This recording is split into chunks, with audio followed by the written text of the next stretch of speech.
Hare Krishna. Hare Krishna. So wish you all Hare happy Krishna. Ekadashi. Hare Krishna. हरे कृष्ण माता जी, दंडवत प्रणाम. Hare Krishna Mataji, Dandavad Pranam. Wish you all happy Ekadashi. Yes, thank you. Same to you. Yeah. So we'll start with the prayers. Yes. Om Ajnana-timirandasya Jnananjana-shalakaya Chakshurunmilitam Yena Tasmai Shri Gurave Namaha. Shri Chaitanya Manobishtam Stapitam Yena Bhutale Swayam Rupaya Kada Mahyam Dadanti Swapadantikam. Nama Om Vishnupadaya Krishna Preshtaya Bhutale Srimati Bhakti Taswami Namine Namaste Saraswati Devi Gauravani Pracharini Nirvisesha Shunyavadi Ashata Chatarini Jaya Sri Krishna Jaya Chaitanya Prabhu Nityananda Yadvaita Radha Divata Brahma Jaya Sri Krishna Jaya Chaitanya Prabhu Nityananda Yadvaita Radha Divata Brahma Hare Krishna Hare Krishna Krishna Krishna Hare Hare Hare Rama Hare Rama Rama Rama Hare Hare Hare Krishna Hare Krishna Krishna Krishna Hare Hare Hare Hare Rama Rama Rama Hare Hare Hare Yanam Krishna Yadavaya Namah Yadavaya Madhavaya Keshavaya Namah Hare Hara Krishna Yadavaya Namah Yadavaya Madhavaya Keshavaya Hare Krishna Hare Gopala Hare Rama Govinda Shri Krishna Hari Bol Gopala Hari Rama Hari Jaya Radha Govinda Radha Govinda Radha Jaya Garanita Garanita Garanita Garanita Jaya Panchatattva Tattva Panchatattva Jaya Panchatattva Prabhupada Prabhupada Prabhupada Prabhupada Taigo Haribo Haribo Haribo Taigo Rahari Vancha Kalpatarubhyascha Kripa Sindhubhaiva cha Patitanam Pavanebhyo Vaishnavebhyo Namo Namaha. Hare Krishna. Once again, welcome you all. So we'll start with the recitation. Hare Krishna, Swati Mataji, you wanted to share the screen? Yes, Mataji. Hare Krishna.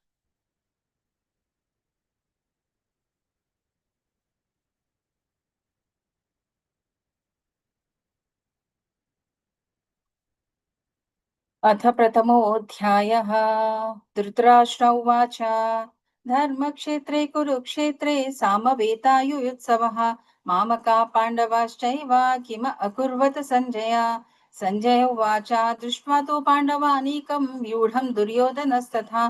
आचार्यामुपसङ्गम्य राजा वचनमब्रवीत् पश्येतां पाण्डुपुत्राणाम् आचार्या महतीं चमुं व्यूढं द्रुपदपुत्रेण तव शिष्येन धीमता अत्र शूरा महेश्वासा भीमार्जुन समायुधि युयुधानो विराटश्च द्रुपदश्च महारथा दृष्टकेतु चेकिताना काशीराजश्च वीर्यवान् पुरजित् कुन्तिभोजश्च शैव्यश्च नरपुङ्गवा युद्धमन्युश्च विक्रान्ता उत्तमौजश्च वीर्यवान् सौभद्रो द्रौपदेयश्च सर्व एव महारथा अस्माकं तु विशिष्टाये तानि बोधा द्विजोत्तम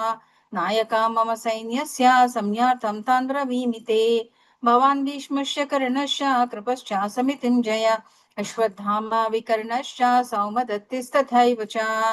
अन्ये च बहवः शूरा मदर्थे त्यक्तजीविता नानाशास्त्रप्रहरणा सर्वे युद्धा विशारदा अपर्याप्तं तदस्माकं बलं भीमाभिरक्षितं पर्याप्तं त्वइदं एतेषं बलं भीमाभिरक्षितम् अयनेषु च सर्वेषु यथा भागम् अवस्थिता भीष्ममेवाभिरक्षन्तु भवन्तः सर्व एव हि तस्य सञ्जयनं हर्षन् कुरुवृद्धा पितामहः सिंहनादं विनोदश्चै शङ्खं दद्मौ प्रतापवान् तथा सङ्कश्च भैर्यशः पाणवानकगोमुखा साहसैव अभ्यहन्यन्ता सा सद्दस्तमुलोऽभवत् तथा श्वेतैर्हयैर्युक्ते महति शान्दने स्थितौ माधवा पाण्डवाश्चैव दिव्यौ शङ्खौ प्रदत्मतु पाञ्चजन्यं ऋषिकेशो देवदत्तं धनञ्जय पौण्ड्रं दद्मौ महाशङ्खं भीमः कर्मा वृकोदरा अनन्तविजयं राजा कुन्तीपुत्रो युधिष्ठिरा नकुलः सह देवश्च सुघोषामणिपुष्पकौ कश्यश्च परमेश्वासा शिखण्डी च महारथा दृष्टद्युम्नो विराटश्च सत्यकिश्च अपराजिता द्रुपदो द्रौपदेयश्च सर्वेषां पृथिवीपते सौभद्रश्च महाबाहु शङ्खं दद्मौ पृथक् पृथक् सघोषोदातराष्ट्राणां हृदयानि व्यधारयत् नभश्च पृथिवीं चैव तुमुलो अभ्यानुनादयन् अतः व्यवस्थितान् दृष्ट्वा धातराष्ट्रन् कपिध्वजा प्रवृत्ते शास्त्रसम्पाते धनुरुद्धम्य पाण्डवा ऋषिकेशं तदा वाक्यम् इदम् आह महीपते अर्जुन उवाच सेनयोरुभयोर्मध्ये रतं स्थापतमे अच्युता यावदेता निरीक्षेऽहं योद्धुकामान् अवस्थितान् कैर्माया सह योद्धव्यम् अस्मिन् रणसमुद्यमे योत्स्यमान् अवेक्षेऽहं न्यायेते अत्र समागतः धातराष्ट्रस्य दुर्बुद्धे युद्धे प्रिया चिकित्सवः सञ्जय उवाच एवमुक्तो ऋषिकेशो गूढकेशेन भारता सेनयोरुभयोर्मध्ये स्थापयित्वा रथोत्तमं भीष्मद्रोणा प्रमुखतः सर्वेषां शामहीक्षितम् उवाच पार्थ पश्येतान् सामवेतान् कुरूनिति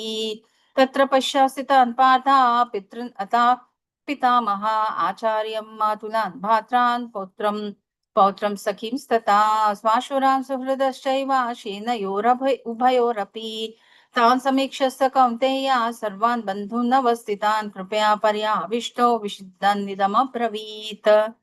अर्जुन उवाच दृष्ट्वेमं स्वजनं कृष्ण युत्सं समुपस्थितं सिदन्ति मम गात्राणि मुखं च परिशुष्यति वेपस्तु च शरीरे मे रोमहर्षस्य जायते गाण्डीवं संश्रिते हस्तात् त्वक्चैव परिदह्यते न च शक्नोमि अवस्थातुं भ्रमतीव च मे मनः निमित्तानि च पश्यामि विपरीतानि केशव न च श्रेयोनुपश्यामि हत्वा स्वाजनमाहवे न काङ्क्षे विजयं कृष्ण न च राज्यं सुखानि च किं नो राज्येन गोविन्द किं भोगे जीवितेन वा येषमर्थे काङ्क्षितं नो राज्यं भोगा सुखानि च तामेव शिष्टा युध्ये प्रणाम त्यक्त्या धनानि च आचार्य पितरा पुत्र तथैव च पितामहा मातुला श्वासुरान् पौत्रा शाला सम्बन्धनस्तथा एतान् हन्तुमिच्छामि ज्ञातोऽपि मधुसूदन अपि त्रैलोक्यराजस्य हेतो किं नु मही कृते निहत्या धातराष्ट्राणां का प्रीतिः स्यात् जनार्दन पापमेवाश्रयेदस्मान् हत्वैतान् अततायिना तस्मान्नर्हा वयं हन्तुं धातराष्ट्रं स्वबन्धवान् स्वजनं हि कथं हत्वा सुखिनः श्याम माधवा यद्याप्येते न पश्यन्ति लोभोपहत चेतसा कुलक्षय कृतं दोषं मित्रद्रोहे च पातकम् कथं नेज्ञेयमस्माभिः पापात् तस्मात् निवर्तितुं कुलक्षय कृतं दोषं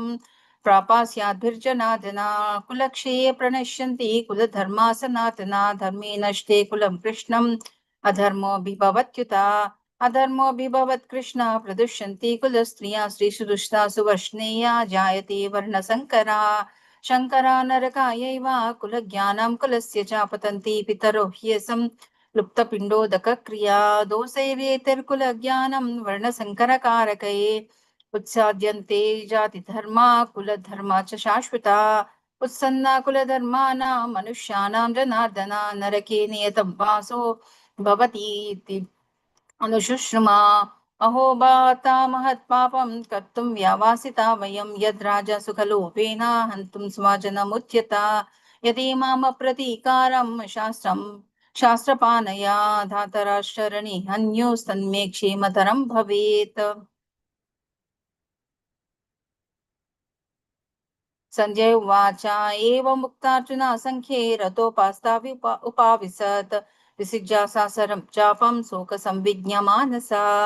श्रीमद्भगवद्गीतासु उपनिषत्सु ब्रह्मविद्यायां योगशास्त्रे श्रीकृष्णार्जुनसंवादे अर्जुनविषादयोगो नाम प्रथमोऽध्यायः। हरे कृष्णा कृष्ण कृष्णा हरे हरे हरे राम राम राम हरे हरे। माताजी हरे कृष्ण। यस। ओम श्री परमात्मने नमः। श्रीमद्भगवद्गीता अथ द्वितीयोऽध्यायः। संजय उवाच तन्तता कृपयाविष्टम् अश्रुपूर्णाकुले क्षणम् विषिदन्तमिदं वाक्यम् उवाच मधुसूदनः। श्रीभगवान् उवाच कुतस्त्वाकश्मलमिदं विषमे समुपस्थितम् अनार्यजुष्टमस्वर्ग्यम् अकीर्तिकरमर्जुनं क्लेव्यमास्मं गमः पार्थ नैतत्त्वयुपपद्यते श्रुद्रं हृदय दौर्बल्यं त्युक्त्वा तिष्ठ परन्तप। अर्जुन उवाच कथं भीष्ममहं संख्ये द्रोणै च मधुसूदन इषुभिः प्रतियोत्स्यामि पूजार्हा वरिसूदन गुरून् हत्वा हि महानुभावान् श्रेयो भोक्तुं भैक्षमपीह लोके हत्वार्थकामास्तु गुरुनिहैव भुञ्जीय भोगान् रुधिर प्रदिग्धान् न चेतद्विघ्न कतरन्नो गरीयो यद्वा जयेम यदि वा नो जयेयुः यानेव हत्या न जिजीविषामस्तेव स्थिताः प्रमुखे धार्तराष्ट्रा कार्पण्यदोषो महतः स्वभावः पृच्छामि त्वां धर्मसमूढचेताः यच्छ्रेयस्यानि निश्चितं ब्रूहि तन्मे श्रियस्यस्तहं शाधिमान् त्वां प्रपन्नं न हि प्रपश्यामि ममापनुद्यात् यच्छोकमुच्छोषणमिन्द्रियाणाम् अवाप्य भूमा वसपत्रमृद्धं राज्यं सुराणामपि चाधिपत्यम्। संजय उवाच एवमुक्त्वा ऋषिकेशं गुडाकेशः परन्तप न योत्स्य इति गोविन्दम् उक्त्वा तूष्णं बभूवः तमुवाच ऋषिकेश प्रहसन्निव भारत सेनयोरुभयोर्मध्ये विषिदन्तमिदं वचः। श्रीभगवान् उवाच अशोच्यान्नन्वशोचस्त्वं प्रज्ञावादाश्च भाषसे गतासु न गतासूंश्च नानुशोचन्ति पंडिताः न त्वेवाहं जातु नासन् न त्वन्नेमे जनाधिपा न चैव न भविष्यामः सर्वे वयमतः परम् देहिनोऽस्मिन् यथा देहे कौमारे यौवनैर्जरा तथा देहान्तर प्राप्ते धीरस्तत्र न मुह्यति। मात्रा स्पर्शास्तु कौन्तेय शीतोष्ण सुख दुःखदा आगमापायिनो नित्यास्तास्ति तिक्षस्व भारत यं हि न व्यवस्थयन्ते ते पुरुषं पुरुषर्षभ समदुःख सुखं धीरं सोऽहमृत्युत्वाय कल्पते नासतो विद्यते भावो नाभावो विद्यते सतः उभयोरपि दृष्टोऽन्तस्त्वनये त्वनयोस्तत्वदर्शिभिः अविनाशी तुस्तत्विद्धि येन सर्वमिदं ततं विनाशमव्ययस्यास न कश्चित् कर्तुमर्हति अन्तवन्त इमे देहा नित्यस्तोक्ता शरीरिणः अनाशिनो प्रमेयस्य तस्मादुध्यस्व भारत य एनं देति हन्तारं यश्चैनं मन्यते हतम् उभौ तौ न विजानीतो नायं हन्ति न हन्यते न जायते म्रियते वा कदाचिन् नायं भूत्वा भविता वा न भूयः अजो नित्यः शाश्वतोऽयं पुराणो न हन्यते हन्यमाने शरीरे वेदा विनाशिनं नित्यै य एनमजमव्ययम् कथं स पुरुष पार्थ घातयति हन्तिकम् वासांसि जीर्णानि यथा विहाय नवानि गृह्णाति नरोपराणि तथा शरीराणि विहाय जीर्णा नन्यानि संयाति नवानि देहि नैनं छिन्दन्ति शस्त्राणि नैनं दहति पावकः न चैनं क्लेदयन्त्यापो न शोषयति मारुतः अच्छेद्यो यमदाह्योऽयम् अक्लेदो शोष्य एव च नित्यः सर्वगतस्थाणुरचलोऽयं सनातनः अव्यक्तोऽयमचिन्त्योऽयम् अविकार्योऽयमुच्यते तस्मादेवं विदित्वेन नानुशोचति तुमर्हसि अथ चैनं नित्यजातं नित्यं वा मन्यसे मृतं तथापि त्वं महाबाहो नैवं शोचितुमर्हसि जातस्य हि ध्रुवो मृत्युर्ध्रुवै जन्म मृतस्य च तस्मादपरिहायेऽर्थे न त्वं शोचितुमर्हसि अव्यक्तादीनि भूतानि व्यक्तमध्यानि भारत अव्यक्तनिधिनान्येव तत्र का परिदेवना आश्चर्यवत् पश्यति कश्चिदेनम् आश्चर्यवद्वदति तथैव चान्यः आश्चर्यवच्चैनमन्यः शृणोति श्रुत्वाप्येनं वेद न चैव कश्चित् देहि नित्यमवध्योऽयं देहे सर्वस्य भारत तस्यात् सर्वाणि भूतानि न त्वं शोचितुमर्हसि स्वधर्ममपि चावेक्ष्य न विकम्पितुमर्हसि धर्माधियुच्चाध्रेयोऽन्यत् श्रद्धि यस्य न विद्यते यदृच्छया चोपपन्नं स्वर्गद्वारमपावृतं सुखिनः क्षत्रियाः पार्थ लभन्ते युद्धमीदृशम् अत चेत्त्वमिमं धर्म्यं संग्रामं न करिष्यसि ततः सर्वधर्मकीर्ति च हित्वा पापमवाप्स्यसि अकीर्ति चापि भूतानि कथयिष्यन्ति ते व्ययाम् सभ्यावितस्तचाकीर्तिर्मरणादतिरुच्यते भयाद्रणादुपरतं मन्स्यन्ते त्वां महारथाः तेषाय च त्वं महोमतो भूत्वा यास्यसि लाघवम् अवाच्यवादाश्च बहुन विदिष्यन्ति तवाहिताः निन्दन्त स्तव सामर्थ्यं ततो दुःखतरन्तु किम् हतो वा प्राप्स्यसि स्वर्गै जित्वा वो भोक्ष्यसे महीम् तस्मादुत्तिष्ठ कौन्तेय युद्धाय कृतिनिश्चयः सुख दुःखे समे कृत्वा लाभालाभौ जयाजयौ ततो युद्धाय युज्यस्व नैवं पापमवाप्स्यसि एषा ते विहिता सांख्ये बुद्धिर्योगे त्विमां शृणु बुद्ध्या युक्तो यया पार्थ कर्मबन्धं प्रहास्यसि नेहाभिक्रमनाशोऽस्ति प्रत्यवायो न विद्यते स्वल्पमप्पस्य धर्मस्य त्रायते महतो भयात् व्यवसायित्मिका बुद्धिरेकेह कुरु नन्दन बहुशाखायन्ताश्च बुद्ध्यो व्यवसायिनाम् यामिमां पुष्पितां वाचं प्रवदन्त्य विपिश्रितः वेदवादरता पार्थ नान्यदस्तिवादिनः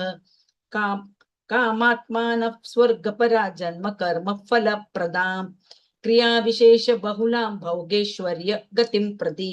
भोगेश्वर्य प्रसक्तानां तया पहृत चेतसां व्यवसायात्मिका बुद्धिः समाधौ न विधीयते त्रैगुण्य विषया वेदा निस्त्रैगुण्यो भवार्जुन निर्द्वन्द्वो नित्यसत्त्वस्थो निर्योगक्षेम आत्मवान् यावानर्थ उदपाने सर्वतः सम्प्लुतोदके तावान् सर्वेषु वेदेषु ब्राह्मणस्य विजानतः कर्मण्येवाधिकारस्ते मा फलेषु कदाचन मा कर्मफलहेतुर्भूर्मा ते सङ्गोऽस्त्वकर्मणि योगस्तः कुरु कर्माणि सङ्गं त्यक्त्वा धनञ्जय सिद्ध्या सिद्ध्यौ समाभूत्वा समत्वं योग उच्यते दूरेण यवरं कर्म बुद्धियोगा धनञ्जय बुद्धौ शरणमन्विच्छ कृपणाः फलहेतवः बुद्धियुक्तो च हातिह उभे सुकृत दुष्कृते तस्माद्योगायुजस्व योगः कर्मसु कौशलं कर्मजं बुद्धियुक्तो युक्ता हि फलं त्यक्त्वा मनीषिणः जन्मबन्ध विनिर्मुक्ताः पदं गच्छन्त्य नामयम् यदा ते मोहकिलं कलिलं बुद्धिर्व्यतितरिष्यति तदा गन्तासि निर्वेदं श्रुतस्य च श्रुतिविप्रतिपन्ना ते यदा स्थास्यति निश्चला समाधावचला बुद्धिस्तदा योगमवाप्स्यसि अर्जुन उवाच स्थितप्रज्ञस्य का भाषा समाधिस्तस्य केशव स्थितधिक् किं प्रभाषेत कमासीत व्रजेत किं श्रीभगवान् उवाच प्रजहाति यदा कामान् सर्वान् पार्थ मनोगतान् आत्मन्येवात्मना तुष्ट स्थितप्रज्ञस्त दोच्यते दुःखेषु नुद्विग्रमना सुखेषु विगतस्पृहः वीतरागभयक्रोधस्थितधीर्मो निरुच्यते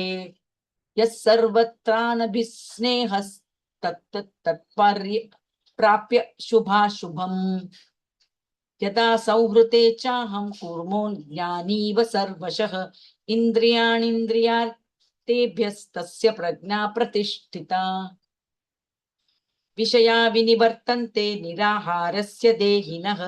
रसवर्जं रसोऽप्यस्य परं दृष्ट्वा निवर्तते यततो यापि कौन्तेय पुरुषस्य विपश्रितः इन्द्रियाणि प्रमाथीनि हरन्ति प्रसभं मनः तानि सर्वाणि संयम्य युक्त आसीत मत्परः वशे हि यस्येन्द्रियाणि तस्य प्रज्ञा प्रतिष्ठिता ध्यायतो विषयान् पुंसः सङ्गस्ते शुपजायते संगात् संजायते काम कामात् क्रोधोऽभिजायते क्रोधात् भवति सम्मोहः सम्मोहात् स्मृति विभ्रमः स्मृतिभ्रंशात् बुद्धिनाशो बुद्धिनाशात् प्रणश्यति रागद्वेषवियुक्तेस्तु विषयानिन्द्रियैश्चरन् आत्मवैशेर्विद्धेयात्मा प्रसादमधिगच्छति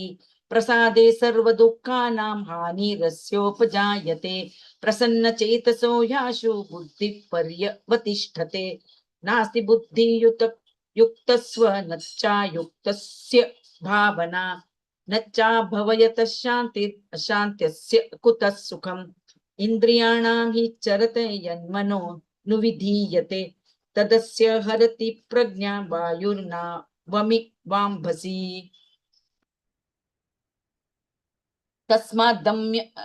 तस्माद्यस्य महाबाहो निगृहीतानि सर्वशः इन्द्रियाणीन्द्रियार्थेभ्यस्तस्य प्रज्ञा प्रतिष्ठिता या निशा सर्वभूतानां तस्या जागृति संयमी यस्या जागृति भूतानि सा निशा पश्यतो मुनेः आपूर्यमाण मचल प्रतिष्ठं समुद्र माप प्रविशन्ति तद् यद्वत् कामायं प्रविशन्ति सर्वे स शान्तिमाप्नोति न कामकामी विहाय कामन्यः सर्वान् पुमाश्चरति निःस्पृहः निर्ममो निरहङ्कारः स शान्तिमधिगच्छति एषा भ्रामी स्थितिः पार्थ नैनां प्राप्य विमोह्यते स्थित्वा स्यामन्तकालेऽपि ब्रह्मनिर्वाणमृच्छति। ओम तत्सदिति श्रीमद्भगवद्गीतासु उपनिषत्सु ब्रह्मविद्यायां योगशास्त्रे श्रीकृष्णार्जुन संवादे सांख्ययोगो नाम द्वितीयोऽध्यायः। Hare Hare Krishna Krishna Krishna Krishna Hare Hare Hare Ram Ram Ram Hare Hare. Hare Hare Krishna. Chapter 3, Harshali is come. नहीं तो I will only say it. Harshali माता जी। माताजी 50-50. हाँ चलेगा। You will. Mataji, I'll decide first 20, then you can decide the rest 23. Yes, fair enough. Yeah, I'll Yeah. get a little breathing time. That's all. Yes, अथ तृतीयोऽध्यायः। अर्जुन उवाच ध्यायसि चेत कर्मस्ते मता बुद्धिर्जनार्दन तत्किं कर्माणि घोरे मां नियोजयसि केशव व्यामिश्रेणेव वाक्येन बुद्धिं मोहाय शिवमे तदेकं वद निश्चित्य येन श्रेयोऽहमाप्नुयम्। श्रीभगवानुवाच लोकेऽस्मिन् विविधा निष्ठा पुरा प्रोक्ता मया नघ ज्ञानयोगेन योगिनां न कर्माणमनारम्भा ज्ञानयोगेन संख्यानां कर्मयोगेन योगिनां न कर्माणं मनारम्भां नैष्कर्म्यां पुरुषोष्णुते न च संन्यासनद् एव सिद्धिं समाधिगच्छति न हि कश्चित् क्षणमापि जातो तिष्ठति कर्मकृत् कार्यते हि अवसा कर्मा सर्वा प्रकृतिजैर्गुणे कर्मेन्द्रियाणि संयम्य य अस्ते मनसा स्मरा इन्द्रियार्थान् विमूढात्मा मिथ्याचारा स उच्यते यस्त्व इन्द्रियाणि मनसा नियमम्यारभते अर्जुन कर्मेन्द्रियाय कर्मयोगं नासक्ता सा विशिष्यते नियतं कुरु कर्म त्वं कर्म जायो ह्यकर्मणा शरीरा यत्रापि च ते न प्रसिद्धयेद कर्मणा यज्ञात् कर्मणोऽन्यत्र लोकोऽयं कर्म बन्धना तदर्थं कर्म कौन्तेय मुक्तसङ्घा समाचरा सह यज्ञ प्रजा सृष्ट्वा पुरोवाच प्रजापतिः अनेन प्रविश्यध्वम् एषा वोस्त्वा इष्टकामधुक् देवान् भव यदानेन तदेवा भवयन्तु वा परस्परं भवयन्ता श्रेयो परम् अवाप्स्यता इष्टान् भोगान् हि वो देवा दास्यन्ते यज्ञभाविता तैर्दत्तान् प्रदायेभ्यो यो भुङ्क्ते स्तेन एव सा यज्ञशिष्टास्ति न सन्तो मुच्यन्ते सर्वकिल्बिषये भुञ्जते ते त्व अगहं पापा ये पचन्ति आत्मकारणात् अन्नात् भवन्ति भूतानि पर्जन्यादन्न सम्भवा यज्ञात् भवति स पर्जन्यो यज्ञकर्मा समुद्भवा कर्मा ब्रह्मोद्भवं विद्धि ब्रह्माक्षरा समुद्भवं तस्मात् सर्वागतं ब्रह्मा नित्यं यज्ञे प्रतिष्ठितम् एवं प्रवर्तितं चक्रं नानुवर्ता तयितः तयितया अगायुरिन्द्रिय रामो मोघं पार्थ स जिह्वति यस्त्वयात्मा रतिरेव स्यात् आत्मतृप्तश्च मानवः आत्मन्येव न सन्तुष्टा तस्या कार्यं न विद्यते नैव तस्या कृतेनार्थो न कृते नेह कश्चनः न कस्य सर्वभूतेषु कश्चित् अर्थाव्यपाश्रयः तस्मादसक्त सततां कार्यं कर्म समाचर असक्तो हि अचरं कर्म परमाप्नोति पुरुषः कर्मण्येव हि संसिद्धिम् अशिता जनकादया लोकसङ्ग्रहमेवापि सम्पश्यं कर्तुमर्हसि यद्यदाचरति यस् माता 20 तक ना आप। यद्यदाचरति श्रेष्ठस्तत्तदेवेतरो जनः स प्रमाण कुरुते लोकस्तदनुवर्तते न मे पार्थस्ति कर्तव्यं त्रिषु लोकेषु किश्चिन नानवाप्तमवाप्तव्यं वर्त एव च कर्मणि यदि ह्यन्न वर्तयेज्ञ जातु कर्मण्यतन्द्रितः मम वत्मानुवर्तन्ते मनुष्याः पार्थ सर्वशः उत्सीदेयुरिमे लोका न कुर्यां कर्म चेदहम् संकरस्य च कर्ता स्याम् उपहन्यामि मा प्रजाः सक्ता कर्मण्या विद्वांसो यथा कुर्वन्ति भारत कुर्याद्विद्वांस्तथा सक्तश्चिकीर्षु लोकसंग्रहम् न बुद्धिभेदै जनयेत् अज्ञानां कर्मसङ्गिनां जोषयेत् सर्वकर्माणि विद्वान् युक्तः समाचरन् प्रकृते क्रियमाणानि गुणैः कर्माणि सर्वशः अहंकार विमूढात्मा कर्ता हमति मन्यते तत्त्ववित्तु महाबाहो गुणकर्म विभागयो गुणागुणेषु वर्तन्त इति मत्वा न सज्जते प्रकृतेर्गुणसम्मूढः सज्जन्ते गुणकर्मसु तान् कृष्णाविदो मन्दान् कृष्ण विन्न विचालयेत् मयि सर्वाणि कर्माणि सन्न्यास्याध्यात्म चेतसा निर्ममो भूत्वा युध्यस्व विगतज्वरः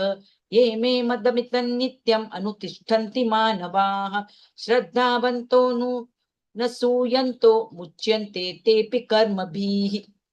ये त्वदभ्यसूयन्तो नानुतिष्ठन्ति मे मतम् सर्वज्ञानविमूढास्तान् विद्धि नष्टान् चेतसः सदृशे चेष्टते स्वस्थाः प्रकृतिर्ज्ञानवानपि प्रकृतिं यान्ति भूतानि निग्रह किं करिष्यति इन्द्रियस्येन्द्रियस्यार्थे रागद्वेषौ विवस्थितौ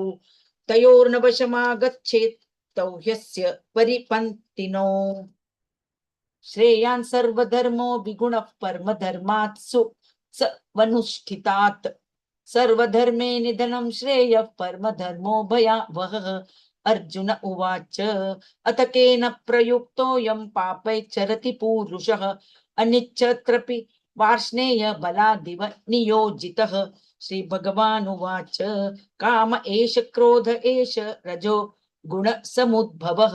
महाशनो महापाप्मा विद्येन मिह वैरिणम् धूमेनाव्रियते वह्निर्यथा दर्शो मलेन च यथोल्बेनावृतो गर्भस्तथा तेनेदमावृतम् आवृत्ते ज्ञानमेतेन ज्ञानिनो नित्यवैरिणा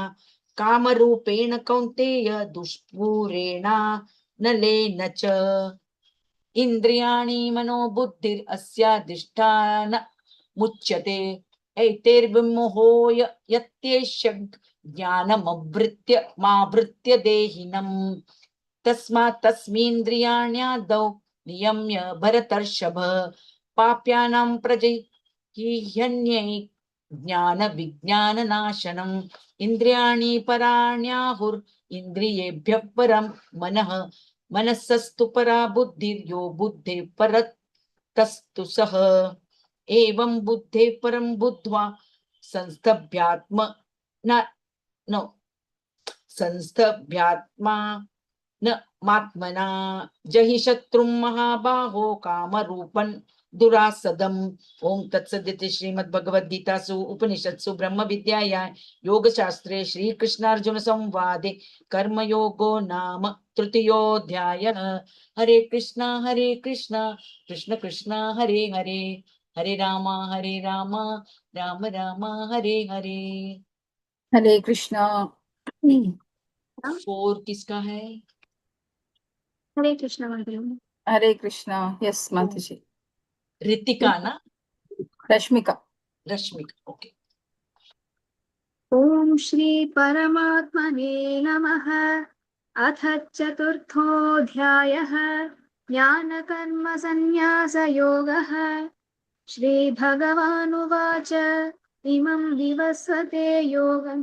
प्रोक्तवानहमव्ययम् विवस्वान्मनवे प्राह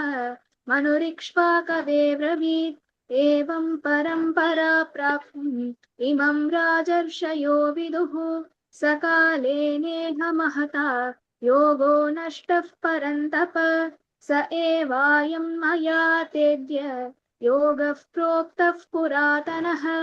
भक्तोऽसि मे सखा चेति रहस्यं ह्येतदुत्तमम्। अर्जुन उवाच अपरं भवतो जन्म परं जन्म विवस्वतः कथमेतद्विजानीयाम् त्वमादौ प्रोक्तवानिति। श्रीभगवानुवाच बहूनि मे व्यतीतानि जन्मानि तव चार्जुन तान्यहं वेद सर्वाणि न त्वं वेत्थ परन्तप अजोऽपि सन्नव्ययात्मा भूतानामीश्वरोऽपि सन् प्रकृतिं स्वामधिष्ठाय सम्भवाम्यात्ममायया यदा यदा हि धर्मस्य ग्लानिर्भवति भारत अभ्युत्थानमधर्मस्य तदात्मानं सृजाम्यहम् परित्राणाय साधूनां विनाशाय च दुष्कृताम् धर्म संस्थापनार्थाय संभवामि युगे युगे जन्म कर्म च मे दिव्यम् एवं यो वेति तत्त्वतः त्यक्त्वा देहं पुनर्जन्म नैति मामेति सोऽर्जुन वीतरागभयक्रोधा मन्मया मामुपाश्रिताः बहवो ज्ञानतपसा पूता मद्भावमागताः ये यथां मां प्रपद्यन्ते तांस्तथैव भजाम्यहम् मम वर्त्मानुवर्तन्ते मनुष्याः पार्थ सर्वशः काङ्क्षन्तः कर्मणां सिद्धिं यजन्त इह देवताः क्षिप्रं हि मानुषे लोके सिद्धिर्भवति कर्मजा चातुर्वर्ण्यं मया सृष्टं गुणकर्म विभागशः तस्य कर्तारमपि मां विद्यकर्तारमव्ययम् न मां कर्माणि लिम्पन्ति न मे कर्मफले स्पृहा इति मां योऽभिजानाति कर्मभिर्न स बध्यते एवं ज्ञात्वा कृतं कर्म पूर्वैरविमुमुक्षुभिः कुरु कर्मैव तस्मात् त्वं पूर्वैः पूर्वतरं कृतं किं कर्म किमकर्तेति कवयोऽप्यत्र मोहिताः तत्ते कर्म प्रवक्ष्यामि यज्ञात्वा मोक्ष्यसे शुभात् कर्मणो ह्यपि बोधव्यं च विकर्मणः अकर्मणश्च बोधव्यं गहना कर्मणो गतिः कर्मण्यकर्म यः पश्येद् अकर्मणि च कर्म यः स बुद्धिमान् मनुष्येषु स युक्तः कृत्स्नकर्मकृत् यस्य सर्वे समारम्भाः कामसङ्कल्पवर्जिताः ज्ञानानिदग्धकर्माणं तमाहुः पण्डितं बुधाः त्यक्त्वा कर्मफलासङ्गं नित्यतृप्तो निराश्रयः कर्मण्यभिप्रवृत्तोऽपि नैव किञ्चित् करोति सः निराशीर्यत चित्तात्मा त्यक्तसर्वपरिग्रहः शारीरं केवलं कर्म कुर्वन्नाप्नोति किल्बिषम् यदृच्छालाभ्यसन्तुष्टो द्वन्द्वातीतो विमत्सरः समसिद्धावसिद्धौ च कृत्वापि न निबध्यते गतसङ्गस्य मुक्तस्य ज्ञानावस्थितचेतसः यज्ञायाचरतः कर्म समग्रं प्रविलीयते ब्रह्मार्पणं ब्रह्महविः ब्रह्माग्नौ ब्रह्मणाहुतं ब्रह्मैव तेन गन्तव्यं ब्रह्मकर्म समाधिना दैवमेवापरे यज्ञं योगिनः पर्युपासते ब्रह्माज्ञावपरे यज्ञं यज्ञेनैवोपजुह्वति श्रोत्रादीनिन्द्रियाणन्ये संयमाग्निषु जुह्वति शब्दादीन् विषयानन्य इन्द्रियाग्निषु जुह्वति सर्वाणीन्द्रियकर्माणि प्राणकर्माणि चापरे आत्मसंयमयोगाग्नौ जुह्वति ज्ञानदीपिते द्रव्ययज्ञस्तपो यज्ञ योगयज्ञस्तथा परे स्वाध्यायज्ञानयज्ञाश्च यतयः संशितव्रताः अपाने जुह्वति प्राणं प्राणे पानं तथा परे प्राणापानगतिरुद्ध्वा प्राणायामपरायणाः अपरे नियताहाराः प्राणान् प्राणेषु जुह्वति सर्वेऽप्येते यज्ञविदः यज्ञक्षपितकल्मषाः यज्ञशिष्टामृतभुजः यान्ति ब्रह्म सनातनम् नायं लोकोऽस्त्य यज्ञस्य कुतोऽन्यः कुरु सत्तम एवं बहुविधा यज्ञा वितता ब्रह्मणो मुखे कर्मजान् विद्धितान् सर्वान् एवं ज्ञात्वा विमोक्ष्यसे श्रेया द्रव्यमयाद्यज्ञात् ज्ञानयज्ञः परन्तप सर्वं कर्माखिलं पार्थ ज्ञाने परिसमाप्यते तद्विद्धि प्रणिपातेन परिप्रश्नेन सेवया उपदेक्ष्यन्ति ते ज्ञानं ज्ञानिनस्तत्त्वदर्शिनः यज्ञात्वा न पुनर्मोहम् एवं यास्यसि पाण्डव येन भूतान्यशेषाणि तस्यस्यात्मन्यथो मयि अपि चेदसि पापेभ्यः सर्वेभ्यः पापकृत्तमः सर्वं ज्ञानप्लवेनैव कृजिनं सन्तरिष्यसि यथैधांसि समिद्धोऽग्निः भस्मसात् कुरुतेऽर्जुन ज्ञानाग्नि सर्वकर्माणि भस्मसात् कुरुते तथा न हि ज्ञानेन सदृशं पवित्रमिह विद्यते तत्स्वयं योगसंसिद्धः कालेनात्मनि विन्दति श्रद्धावान् लभते ज्ञानं तत्परः संयतेन्द्रियः ज्ञानं लब्ध्वा परां शान्तिम् अचिरेणाधिगच्छति अज्ञश्राशद्दधानश्च संशयात्मा विनश्यति नायं लोकोऽस्ति न परः न सुखं संशयात्मनः योगसन्न्यस्तकर्माणं ज्ञानसञ्छिन्नसंशयम् आत्मवन्तं न कर्माणि निबध्नन्ति धनञ्जय तस्मादज्ञानसम्भूतं हृस्थं ज्ञानासिनात्मनः चित्वैनं संशयं योगम् आतिष्ठोतिष्ठ भारत ॐ तत्सदिति श्रीमद्भगवद्गीतासु उपनिषत्सु ब्रह्मविद्यायां योगशास्त्रे श्रीकृष्णार्जुनसंवादे ज्ञानकर्मसन्न्यासयोगो नाम चतुर्थोऽध्यायः हरे Krishna Krishna Krishna Hare Hare Hare Ram Ram Ram Hare Hare.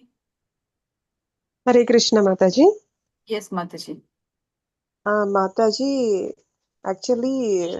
you allotted me 5 and 6 chapters, Mataji. My daughter Nikhila, she'll recite 5th chapter. I'll recite 6th chapter, Mataji. Okay, Mataji, no problem. Hare Krishna. Hare Krishna. ओम नमो भगवते वासुदेवाय ओम श्री परमात्मने नमः अतः कर्मयोगो नाम पञ्चमोऽध्यायः अर्जुन उवाच सन्न्यासं कर्मणां कृष्ण पुनर्योगं च संससि यच्छ्रेययेतयोरेकं तन्मे ब्रूहि सुनिश्चितम् श्रीभगवानुवाच सन्न्यासः कर्मयोगश्च निःश्रेयसकरावुभौ तयोस्तु कर्मसन्न्यासात् कर्मयोगो विशिष्यते ज्ञेयः स नित्यसन्न्यासी यो न द्वेष्टि न काङ्क्षति न द्वन्द्वो हि महाबाहो सुखं बन्धात् प्रमुच्यते साङ्ख्ययोगो पृथक् बालाः प्रवदन्ति न पण्डिताः एकमप्यास्थितः सम्यक् उभयोर्विन्दते फलं यत् साङ्ख्यैः प्राप्यते स्थानं तद् योगैरपि गम्यते एकं साङ्ख्यं च योगं च यः पश्यति स पश्यति सन्न्यासस्तु महाबाहो दुःखम् आप्तुम् अयोगतः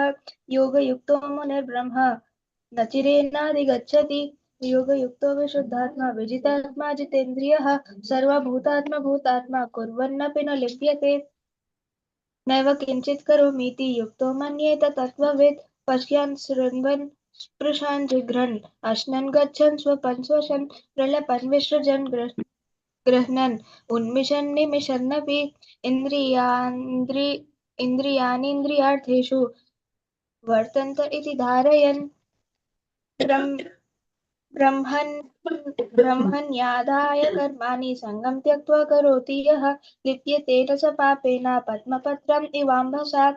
कायेन मनसा बुद्ध्या केवलैरिन्द्रियैरपि योगिनः कर्म कुर्वन्ति सङ्गं त्यक्त्वा आत्मशुद्धये युक्तः कर्मफलं त्यक्त्वा शान्तिमाप्नोति नैष्ठिकीम् अयुक्तः कामकारेण फलेऽसक्तो निबध्यते सर्वकर्माणि मनसा सन्न्यस्यास्ते सुखं वसि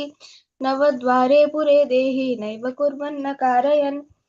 न कर्तृत्वं न कर्माणि लोकस्य सृजति प्रभु न कर्मफलसंयोगं स्वभावस्तु प्रवर्तते नादत्ते कस्यचित् पापं न चैव सकृतं विभुः अज्ञानेनावृतं ज्ञानं तेन मोह्यन्ति जन्तवः ज्ञानेन तु तदज्ञानं येषां नाशितमात्मनः तेषामादित्यवज्ञानं प्रकाशयति तत्परं तद्बुद्धयस्तदात्मानस्तन्निष्ठस्तत्परायणः गच्छन्त्य पुनरावृत्तिं ज्ञाननिर्धूतकल्मषाः विद्याविनयसम्पन्ने ब्राह्मणे गविहस्तिनि सुनि चैव स्वपाके च पण्डिताः समदर्शिनः एहे वैतर्जितः सर्गो येषां साम्ये स्थितं मनः निर्दोषं हि समं ब्रह्म तस्मात् ब्रह्मणि ते स्थिताः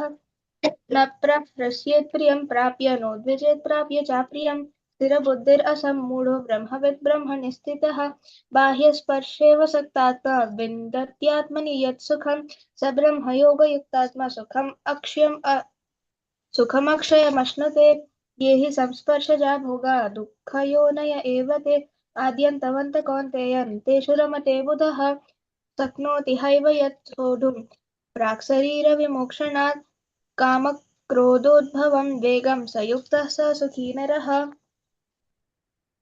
लभन्ते ब्रह्मनिर्वाणं ऋषयः क्षीणकल्मषाः छिन्नद्वैधायतात्मानः सर्वभूतहिते रताः कामक्रोधविमुक्तानां यतीनां यतचेतसाम् अभितो ब्रह्मनिर्वाणं वर्तते विदितात्मनाम् स्पर्शान् कृत्वा बहिर्बाह्यां चक्षुश्चैवान्तरे भ्रुवोः प्राणापानौ समौ कृत्वा नासाभ्यन्तरचारिणौ यतेन्द्रियमनोबुद्धिर्मुनिर्मोक्षपरायणः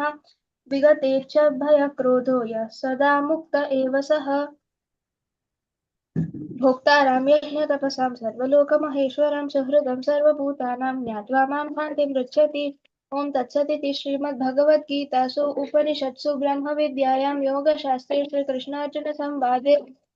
कर्मयोगो नाम पञ्चमोऽध्यायः श्रीकृष्णार्पणमस्तु हरे कृष्णा कृष्ण कृष्ण हरे हरे हरे राम राम राम हरे हरे हरे कृष्ण माताजी। ओम नमो भगवते वासुदेवाय। ओम श्री परमात्मने नमः। अतः ध्यानयोगो नाम षष्ठाध्यायः। श्री भगवानुवाच अनाश्रितकर्मफलं कार्यं कर्म करोति यः स सन्न्यासी च योगी च न निरग्निर्न चाक्रियः। यं सन्न्यासमिति प्राहुः योगं तं विद्धि पाण्डव न ह्यसन्न्यस्तसङ्कल्पो योगी भवति कश्चन। आरुरुक्षोर्मुनेर्योगं कर्मकारणमुच्यते योगारूढस्य तस्यैव क्षमाकारणमुच्यते। यदा हीनेन्द्रियार्थेषु न कर्मस्वनुषज्यते सर्वसङ्कल्पसन्न्यासी योगारूढस्तदुच्यते। उद्धरेदात्मनात्मानं नात्मानमवसादयेत् आत्मैव ह्यात्मनो बन्धुः आत्मैव रिपुरात्मनः। बन्धुरात्मात्मनस्तस्य येनात्मैवात्मना जितः अनात्मनस्तु शत्रुत्वे वर्तेतात्मैव शत्रुवत्। चितात्मन प्रशान्तस्य परमात्मा समाहितः शीतोष्णसुखदुःखेषु तथा मानापमानयोः ज्ञानविज्ञानतृप्तात्मा कूटस्थो विजितेन्द्रियः युक्त इत्युच्यते योगी समलोष्ट्राश्मकाञ्चनः। सुहृन्मित्रार्युदासीनां मध्यस्थद्वेष्य बन्धुषु साधुष्वपि च पापेषु समबुद्धिर्विशिष्यते। योगी युञ्जीत सततम् आत्मानं रहसि स्थितः एकाकी यतचित्तात्मा निराशीरपरिग्रहः। शुचौ देशे प्रतिष्ठाप्य स्थिरमासनमात्मनः नात्युच्छ्रितं नातिनीचं शैलाजिनकुशोत्तरं तत्रैकाग्रं मनः कृत्वा यतचित्तेन्द्रियक्रियः उपविश्यासने युञ्ज्याद् योगमात्मविशुद्धये। समं कायशिरो ग्रीवं धारयन्नचलं स्थिरः सम्प्रेक्ष्य नासिकाग्रं स्वं दिशश्चानवलोकयन् प्रशान्तात्मा विगतभिः ब्रह्मचारिव्रते स्थितः मनः संयम्य मच्चित्तो युक्त आसीत् मत्परः युञ्जन्नेवं सदात्मानं योगी नियतमानसः शान्तिर्निर्वाणपरमां मत्संस्थामधिगच्छति नात्यश्नतस्तु योगोऽस्ति न चैकान्तमनश्नतः न चातिस्वप्नशीलस्य जाग्रतो नैव चार्जुन युक्ताहारविहारस्य युक्तचेष्टस्य कर्मसु युक्तस्वप्नावबोधस्य योगो भवति दुःखः यदा विनियतं चित्तम् आत्मन्येवावतिष्ठते निःस्पृहः सर्वकामेभ्यो युक्त इत्युच्यते तदा यथा दीपो निवातस्थो नेङ्गते सोपमा स्मृता योगिनो यतचित्तस्य युञ्जतु योगमात्मनः यत्रो परमते चित्तं निरुद्धं योगसेवया यत्र चैवात्मनात्मानं पश्यन्नात्मनि तुष्यति सुखमात्यन्तिकं यत्तद् बुद्धिग्राह्यमतीन्द्रियं वेत्ति यत्र न चैवायं स्थितश्चलति तत्त्वतः यं लब्ध्वा च परं लाभं मन्यते नाधिकं ततः यस्मिन् स्थितो न दुःखेन गुरुणापि विचाल्यते तं विद्या दुःखसंयोगं वियोगं योगसंज्ञितम्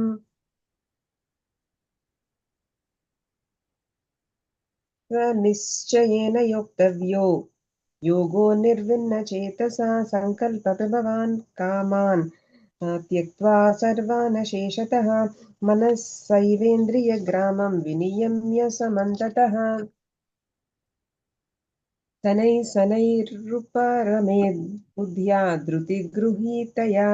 आत्मसंस्थं मनः कृत्वा न किञ्चिदपि चिन्तयेत् यतो निश्चलति मनश्चञ्चलमस्थिरं ततस्ततो नियम्य तत् आत्मन्येव वशं नयेत्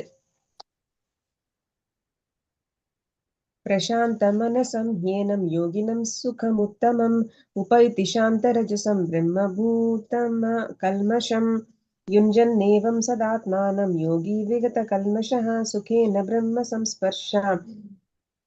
संस्पर्शम्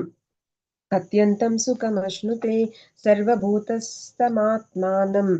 सर्वभूतानि चात्मनि ईक्षते योगयुक्तात्मा सर्वत्र समदर्शनः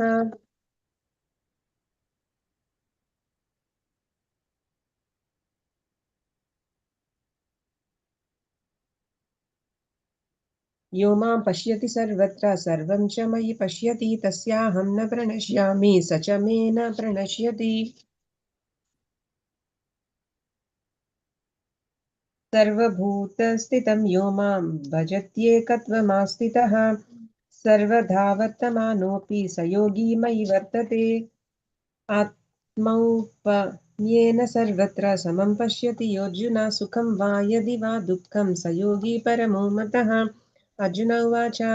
योऽयं योगस्त्वया प्रोक्तः साम्येन मधुसूदन एतस्याहं न पश्यामि चञ्चलत्वात् स्थितिं स्थिराम् चञ्चलं हि मनः कृष्ण प्रमादिबलवदृढं तस्याहं निग्रहं मन्ये वायोरिव सुदुष्करम् श्रीभगवानुवाच असंशयं महाबाहो मनो दुर्निग्रहं चलम् अभ्यासेन तु कौन्तेय वैराग्येन च गृह्यते असंयतात्मना योगो दुष्प्राप इति मे मतिः वश्यात्मना तु यतता शक्यो वाप्तुमुपायतः अर्जुन उवाच अयति श्रद्धयोपेतो योगाचालितमानसः अप्राप्य योगसंसिद्धिं कां गतिं कृष्ण गच्छति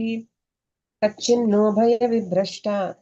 छिन्नाभ्रमिव नश्यति अप्रतिष्ठो महाबाहो विमूढो ब्रह्मण पथि एतन्मे संशयं कृष्ण चेत्तुमर्हस्य शेषतः त्वदन्यसंशयस्यास्य चेत्ता न ह्युपपद्यते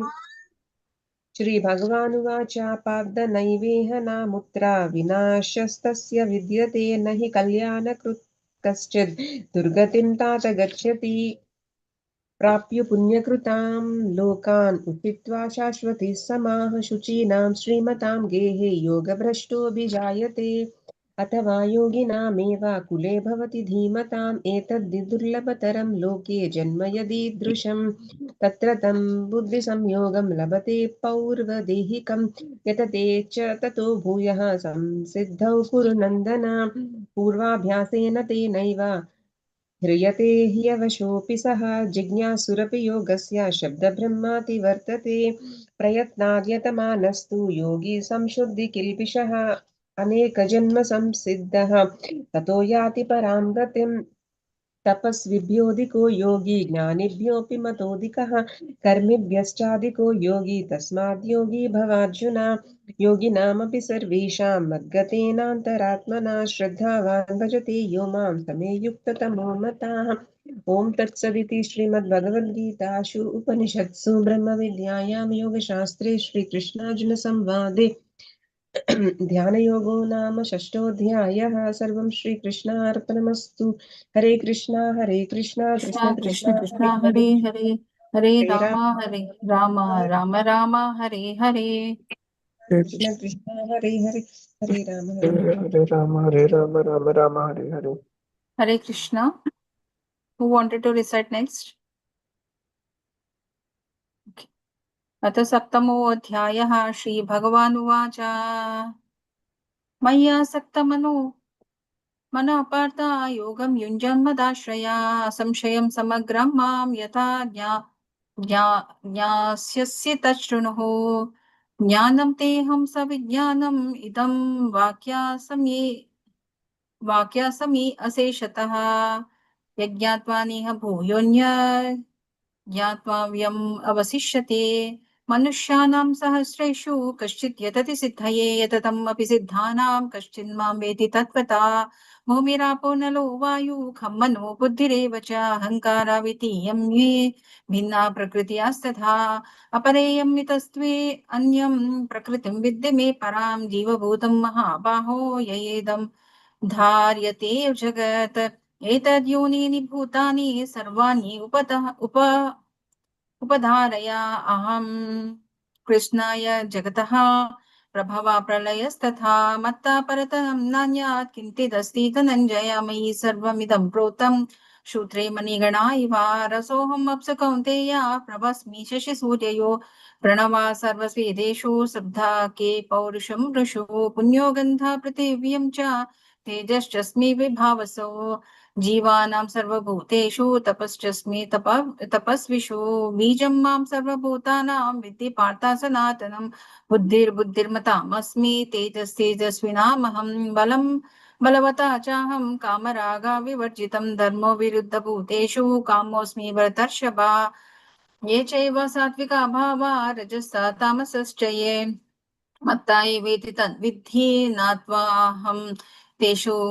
ते मयि त्रिभिर्गुणमयैर्भावैरेभिः सर्वम् इदं जगत् मोहितं न विजानाति मामेभ्य परमव्ययम् दैवीशा गुणमयी मम माया दुरत्यया मामेवैष्य प्रपद्यन्ते मायं एतं तरन्ति ते न मां दुष्कृतो मूढा प्रपद्यन्ते नराधमा मायया अपहृता ज्ञाना आसुरीं भवमाश्रिता चतुर्विधा भजन्ते मां जना सुकृतिनो अर्जुन अर्थो जिज्ञासुरर्थाति ज्ञानी च भरशर्षभा तेषां ज्ञाने नित्ययुक्तो एका भक्तिर्विशिष्यते प्रियो हि ज्ञानिनो न्यर्थम् अहं सा च मम प्रिया उदार्ता सर्व एवैते ज्ञानीत्वा आत्मैव मे मताम् आस्थिता सा हि युक्तात्मा मामेवानुत्तमं गतिम् बहुनां जन्मनामन्ते ज्ञानावामां प्रपद्यते वासुदेवा सर्वमिति हि सा महात्मा सुदुर्लभा कामेस्तैर्हृता ज्ञाना प्रपद्यन्तेऽन्य देवतः तं तं नियमम् अस्थाय प्रकृते नियता स्वया यो योऽयं यं तनुं भक्ता श्रद्धयार्चितुम् इच्छति तस्या चैतं श्रद्धां तामेव विदधाम्यहं न सतया श्रद्धया युक्ता तस्या राधनम् ईहते लभते च कामान् मायैव वितान् हितान् अन्तवान्तो फलं तेषां तद्भावति अल्पमेधसां देवान् देवायजो यन्ति मद्भक्ता यान्ति मामपि अव्यक्तां व्यक्त्या आपन्नं मन्यन्ते मामुपद्धयः परं भावं न जानन्तो मामय ममाव्ययम् अनुत्तमं नाहं प्रकाश सर्वस्य योगो मया समावृतः मूढोऽयं नाभिजानाति लोकोऽयम् अजमव्ययम् वेदाहं समतीतानि वर्तमानि च अर्जुन भविष्यानि च भूतानि मां तु वेदा न कश्चन इच्छाद्वेषसमुत्थेन द्वन्द्वमोहेन भारत सर्वभूतानि सम्मोहं सर्गे यान्ति परन्तप येषां त्वन्तगतं पापं ज्ञानं पुण्यकर्मणं ते द्वन्द्वमोह निर्मुक्ता भजन्ते मां दृढव्रता जरामरणमोक्षाय मामाश्रिता यतन्ति ये ते ब्रह्मा तद्विदु कृष्णम्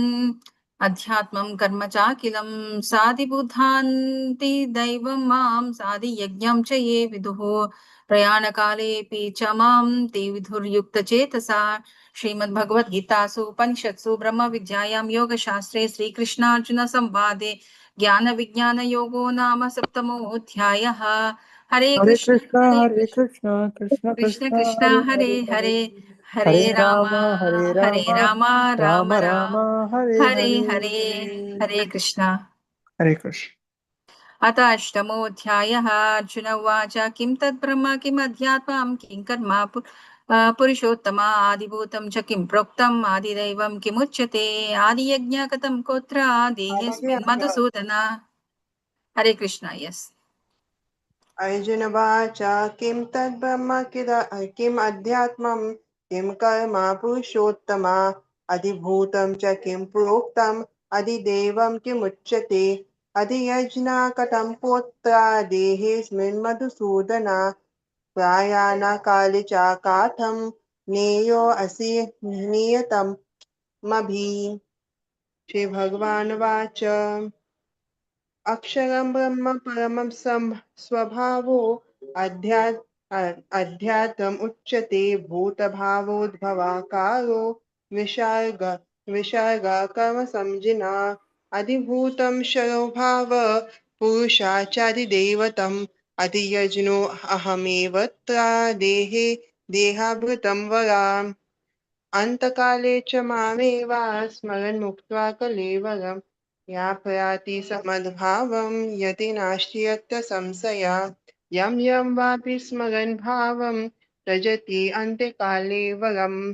तं तं एव एवेति कौन्तेय सदा तद्भावभावित तस्मात् सर्वेषु कालेषु मम अनुस्मरद्युद्धया च मयि अर्पितमनो बुद्धिः एव शासि असंशय अभ्यासयोगयुक्तेन चेतसा नान्यगामिना परमं पुरुषं दिव्यं यति पार्थानुचिन्तयन् पाविं पुराणाम् अनुशासिताराम् अन्यो अनीयं समनुस्मरेय सर्वस्य धातामचिन्त्य रूपम् आदित्यवर्णं तमसा परास्तत् प्रयाणकाले मनसा चलेन भक्त्या युक्तो योगबलेन चैव भ्रुवोर्मध्ये प्रणम् अविश्य सम्यक् सातं परं पुरुषोपैति दिव्यम् यदक्षरं वेदविदो वदन्ति विशान्ति यतायो विताराग यतिच्छन्तो ब्रह्मचर्यं चरन्ति तत्ते पदं सङ्ग्रहेण प्रवक्ष्ये सर्वद्वाराणि संयम्य मनोहृदि निरुध्य च मूढानि अधयात्मान प्राणम् अस्थितो योगधारणम् ॐ इति अक्षरं ब्रह्मा व्याहरन् मम अनुस्मरन् या प्रयाति तजन्देहं सायति परमं गतिम् अनन्यचेतसतातं यो मम स्मरति निश्नित्य स तस्यायं सुलभः पार्थ नित्ययुक्तस्य योगिना ममुपेत्य पुनर्जन्म दुःखालयमशाश्वतं नाप्नुवन्ति महात्मानः संसिद्धं परमं गत आब्रह्मा भुवनल्लोका पुनरवर्तिनोऽर्जुन ममुपैत्य तु कौन्तेय पुनर्जन्मा न विद्यते सहस्रयुगपर्यन्तम् आहाय ब्रह्मणो विदु रात्रिं योगसहस्रान्तं विदो जन व्यक्तया सर्वा प्रभवन्ति यः अगमे रात्र्यगमे प्रलीयन्ते तत्येवाव्यक्तसंज्ञके भूतगमसहेवायं भूत्वा भूत्वा प्रलीयते रात्र्यगमे अवश्य पार्थ प्रभवन्ति यः अगमे परस्तस्मात्तु भावोऽन्यो अव्यक्तो व्यक्त सनातन या सा सर्वेषु भूतेषु नास्यस्तस्यु न विनाश्यते अव्यक्तो अक्षय इति उक्ता तमहु परमं गतिं यं प्राप्य न निवर्तन्ते तद्धाम परमं मम पुरुषा सा परा पार्थ भक्त्या लभ्यत्वानन्यया यस्यान्तःस्थानि भूतानि येन सर्वमिदं ततम् यात्र काले अनावृत्तिम् अवृत्तिं चैव योगिना प्रालायता यतन्ति तं कालं रक्ष्यामि भरतर्षभा अग्निज्योतिः शुक्ला सन्मसा उत्तरायणं तत्र प्रायात् गच्छन्ति ब्रह्मविदो जना धूमो रात्रि तथा कृष्णा सन्मसा दक्षिणायनं तत्र चन्द्रमसं ज्योति योगी प्राप्य निवर्तते शुक्ल गतिहेति जगता शाश्वते मते एकाय यति अनावृत्तम् वर्तते पुनः नैति स्थिति पार्थ जानन् योगी मुह्यति कश्चन तस्मात् सर्वेषु कालेषु योगयुक्तो भवार्जुन वेदेषु यज्ञेषु तपासु चैव दानेषु यत् पुण्यफलं प्रदिष्टम् अत्येति तन् सर्वमिदं विदित्वा योगी परं स्थानमुपैति चड्यम् इति श्रीमहाभारते शतसहस्रं संहितायां व्ययशिक्षायां ईशपर्वाणि श्रीमद्भगवद्गीतासु उपनिषत्सु ब्रह्मविद्यायां योगशास्त्रे श्रीकृष्णार्जुनसंवादे अक्षरब्रह्मयोगो नामस्थमो अध्याय हरे कृष्ण हरे कृष्ण हरे कृष्ण कृष्ण कृष्ण हरे हरे हरे राम राम राम हरे हरे हरे कृष्ण हरे कृष्ण हरे कृष्ण माताजी हरे कृष्ण अन्विता श्रीभगवानुवाच इदं तु ते गुह्यत्वं प्रवक्ष्यामि अनुसूयवे ज्ञानं विज्ञानश्रितं यज्जत्वं मोक्षये सुगत् राजविद्या राजगुह्यं पवित्रम् इदमुत्तमं प्रार्थ्यस्वगमं धर्मं सुसुखं कर्तुम् अव्ययम् अशद्रानपुरुष्य धर्मस्य परं तप अपर्याप्य मां निवर्तन्ते मृत्युसंसारवर्तमानि मया इदं सर्वं जगत् अव्यक्तं मूर्तिना मत्स्थानि सर्वभूतानि न चाहं तिष्ठ अवस्थितः न च मत्स्थानि भूतानि पश्य मे योग ऐश्वर्यम् भूतविना च भूतस्थो मामत्मा भूतभवानः यथाकाशस्थितो नित्यं वायुः सर्वत्र गोमहन् तथा सर्वाणि भूतानि मत्स्थानीत्युपर्दय सर्वभूतानि कौन्तेय प्रकृतिं यान्ति मामेकं कल्पक्षये पुनस्तानि कल्पदौ विश्राजमेऽहं प्रकृतिं स्वमवस्तभ्य विश्राजमे पुनः पुनः भूतग्रामम् इमं कृष्णम् अवश्य प्रकृतिः वसत् न च मम तानि कर्माणि निबध्नन्ति धनञ्जय उदासीनवदासीनम् असक्तं तेषु कर्मसु मय्यध्यक्षेण प्रकृते श्रूयते सचरचरम् हेतुनानेय कौन्तेय जगत् विपरिवर्तते अवजनन्ति मामूर्ध मानुष्यं तनुमाश्रितं परं भवमजनन्तो मां भूतमहेश्वरम् मोघशमोघकर्मणो मोघज्ञान विच्छेद सह रक्षसीमश्वर्यं चैव प्रकृतिं मोहेनमाश्रित माहात्मानस्तु मां पार्थ दैवं प्रकृतिम् आश्रित भजन्तनन्यमानसो ज्ञानभूतदिमव्ययम् सततं चिन्तयन्तो मां यतान्नश्च नामस्यान्तश्चामं भक्त्या नित्ययुक्ता उपासते यानि यज्ञेन चाप्यन्ये यान्तो माम् उपासते एकत्वेन प्रकृत्वेन बहुधो विश्वतो मुखम् अहं क्रतुरहं यज्ञ स्वदहम् अहम् अशुद्धं मन्त्रमहं यवज्याम्यहम् अग्निरहं हुतं पिताहम् अस्य जगतो माता पिता पितामहः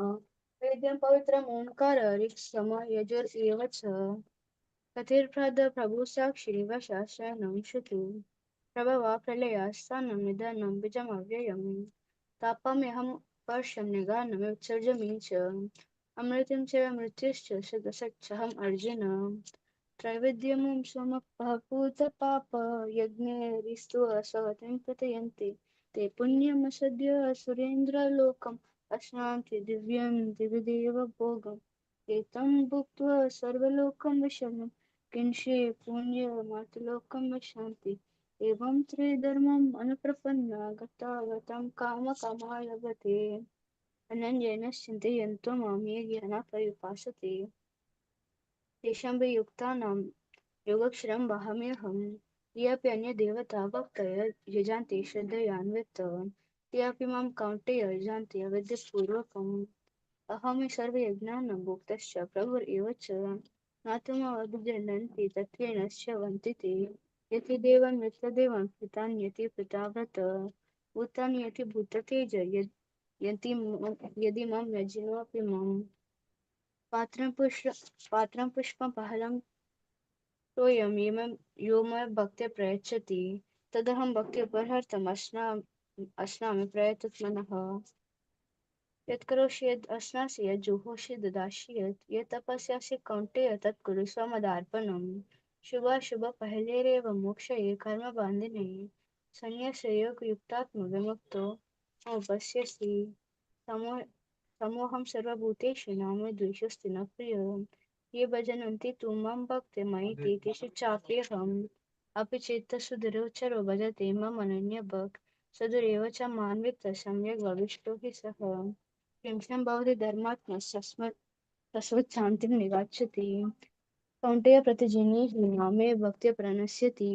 मां हि पार्थ विपश्यत ये अपि सूये पापयोनः श्री स्त्रियो वैश्वस्तथा शूद्रस्ते अपि यति परं गतिं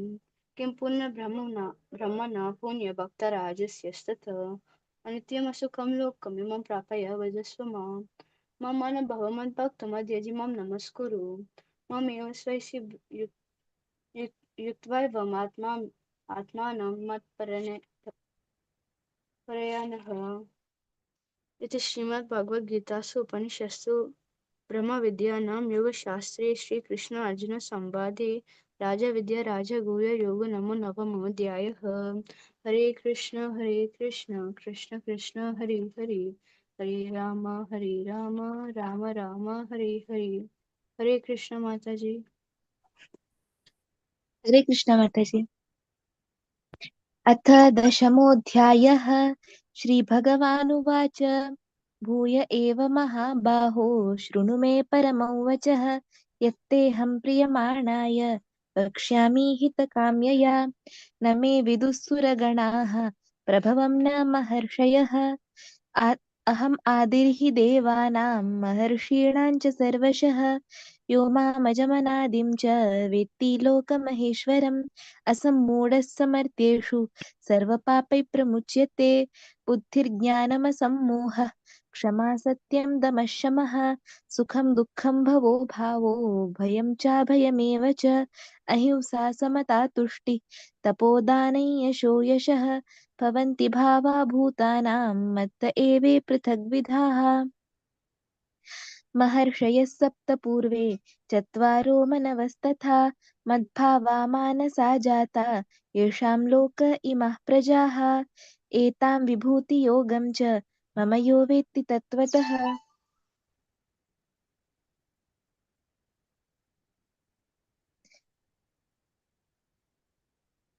एतां विभूतियोगं च मां यो वेत्ति तत्त्वतः सोऽविकल्पेन योगेन पूज्यते नात्र संशयः अहं सर्वस्य प्रभवो मत्तः सर्वं प्रवर्तते इति मत्वा भजन्ते मां बुधा भावसमन्विताः मच्चित्ता मद्गतप्राणा बोधयन्तः परस्परं कथयन्तश्च मां नित्यं तुष्यन्ति च रमन्ति च तेषां सततयुक्तानां भजतां प्रीतिपूर्वकं ददामि बुद्धियोगं तं येन मामुपयान्ति ते तेषामेवानुकम्पार्थम् अहम् अज्ञानजं तमः नाशयाम्यात्मभावस्थो ज्ञानदीपेन भास्वता। अर्जुन उवाच परं ब्रह्म परं धाम पवित्रं परमं भवान् पुरुषं शाश्वतं दिव्यम् आदिदेवमजं विभुम् आहुस्त्वां ऋषयः सर्वे देवर्षिनारदस्तथा असितो देवलो व्यासः स्वयं चैव ब्रवीषि मे सर्वमेतद्ऋतं मन्ये यन्मां वदसि केशव न हि ते भगवन् व्यक्तिं विदुर्देवान दानवाः स्वयमेवात्मन् आत्मानं वेत्थत्वं पुरुषोत्तम भूतभावन भूतेश देवदेव जगत्पते वक्तुमर्हस्य शेषेण दिव्या ह्यात्मविभूतयः याभिर्विभूतिभिर्लोकान् इमां स्वां व्याप्य तिष्ठसि कथं विद्यामहं योगिं स्वां सदा परिचिन्तयन् केषु केषु च भावेषु चिन्त्योऽसि भगवन्मया विस्तरेणात्मनो योगं विभूतिं च जनार्दन भूयः कथय तृप्तिर्हि शृण्वन्तो नास्ति मे मृतम् श्रीभगवानुवाच हन्त ते कथयिष्यामि दिव्या ह्यात्मविभूतयः प्राधान्यतः कुरु श्रेष्ठ नास्त्यन्तो विस्तरस्य मे अहम् आत्मा गुडाकेश भूताशयस्थितः अहम् आदिश्च मध्यं च भूतानामन्त एव च आदित्यानामहं ज्योतिषां रविरंशुमान् मरीचिर्मरुतामस्मि नक्षत्राणामहं शशी वेदानां सामवेदोऽस्मि देवानामस्मि वासवः इन्द्रियाणां मनश्चास्मि भूतानामस्मि चेतना रुद्राणां शङ्करश्चास्मि वित्तेषो यक्षरक्षसां वसूनां पावकश्चास्मि मेरुशिखरिणामहं पुरोधसां च मुख्यं मां विद्धि पार्थ बृहस्पतिं सेनानीनामहं स्कन्दः सरसामस्मि सागरः महर्षीणां भृगुरहं एकमक्षरं यज्ञानां जपयज्ञोऽस्मि स्थावराणां हिमालयः अश्वत्थः सर्ववृक्षाणां देवर्षीणां च नारद गन्धर्वाणां चित्ररथः सिद्धानां कपिलो मुनिः उच्चैश्रवासमश्वानां विद्धि माममृतोद्भवम् ऐरावतं गजेन्द्राणां नराणां च नराधिपम् आयुधानामहं वज्रं धेनूनामस्मि कामधुक् प्रजनश्चास्मि कन्दर्पः सर्पाणामस्मि वासुकिः अनन्तश्चास्मि नागानां वरुणो यादसामहं पितॄणामर्यमाश्चास्मि यमः संयमतामहं प्रह्लादश्चास्मि दैत्यानां कालः कलयतामहं मृगाणां च मृगेन्द्रोऽहं वैनतेयश्च पक्षिणां पवनः पवतामस्मि रामः शस्त्रभृतामहं शशाणां मकरश्चास्मि स्रोतसामस्मि जाह्नवी सर्गाणामदिरन्तश्च मध्यं चैवाहमर्जुन आध्यात्मविद्याविद्यानां वादप्रवदतामहम् अक्षराणामकारोऽस्मि सामासिकस्य च अहम् एवाक्षयः कालो धाताहं विश्वतोमुखः मृत्युः सर्वहरश्चाहम् अद्भुतश्च भविष्यतां कीर्तिश्रीवाक् च नारीणां स्मृतिर्मेधा धृतिक्षमा बृहत्सां तथा साम्नां गायत्री छन्दसामहं मासानां मार्गशीर्षोऽस्मि ऋतूनां कुसुमाकरः द्यूतं चलयतामस्मि तेजस्तेजस्विनामहं जयोऽस्मि व्यवसायोऽस्मि सत्त्वं सत्त्ववतामहं वृष्णीनां वासुदेवोऽस्मि पाण्डवानां धनञ्जयः मुनीनामप्यहं व्यासः कवीनामुशना कविः दण्डो दमयतामस्मि नीतिरस्मि जिगीषतां मौनं चैवास्मि गुह्यानां ज्ञानं ज्ञानवतामहं यच्चापि सर्वभूतानां बीजं तदहमर्जुन न तदस्ति विना यस्यान् मया भूतं चराचरं नान्तोऽस्ति मम दिव्यानां विभूतीनां परन्तप एष तुद्देशतः प्रोक्तो विभूतिर्विस्तरो मया यद्यद् यद्यद्विभूतिमत्सत्त्वं श्रीमद् ऊर्जितमेव वा तत्तदेवावगच्छत्वं मम तेजोंशसम्भवम् अथवा बहुनैतेन किं ज्ञातेन तवार्जुन विष्टभ्याहमिदं कृत्स्नम् एकांशेन स्थितो जगत्। ॐ तत्सदिति श्रीमद्भगवद्गीतासु उपनिषत्सु ब्रह्मविद्यायां योगशास्त्रे श्रीकृष्णार्जुनसंवादे ब्रह्मविद्यायोग नाम विभूतियोगो नाम दशमोऽध्यायः। हरे कृष्णा कृष्ण कृष्ण हरे हरे, हरे राम राम राम हरे हरे। हरे हरे कृष्णा कृष्ण कृष्ण हरे हरे। ओम श्री परमात्मने नमः। श्रीमद्भगवद्गीता अथ एकादशोऽध्यायः। अर्जुन उवाच मदनुग्रहाय परमं गुह्यमध्यात्मसंज्ञितं यत्त्वा योक्तं वचस्तेन मोहोऽयं विगतो मम। भवाप्ययौ हि भूतानां श्रुतो विस्तरशो मया त्वतः कमलपत्राक्ष माहात्म्यमपि चाव्ययम्। एवमेतद्यथार्थत्वम् आत्मानं परमेश्वरः द्रष्टुमिच्छामि ते रूपम् ऐश्वरं पुरुषोत्तम। मन्यसे यदि तच्क्यं मया द्रष्टुमिति प्रभो योगेश्वर ततो मे त्वं दर्शयात्मा न मव्ययम्। श्री भगवानुवाच पश्य मे पार्थ रूपाणि शतशोथ सहस्रशः नानाविधानि दिव्यानि नानावर्णाकृतीनि च। पश्यादित्यान् वसूरुद्रान् अश्विनो मरुतस्तथा बहुन्य दृष्टपूर्वाणि पश्याश्चर्याणि भारत। इहेकतश्चगत्कृष्णं पश्याद सचराचरं मम देहे गुणाकेश यच्चान्य द्रष्टुमिच्छसि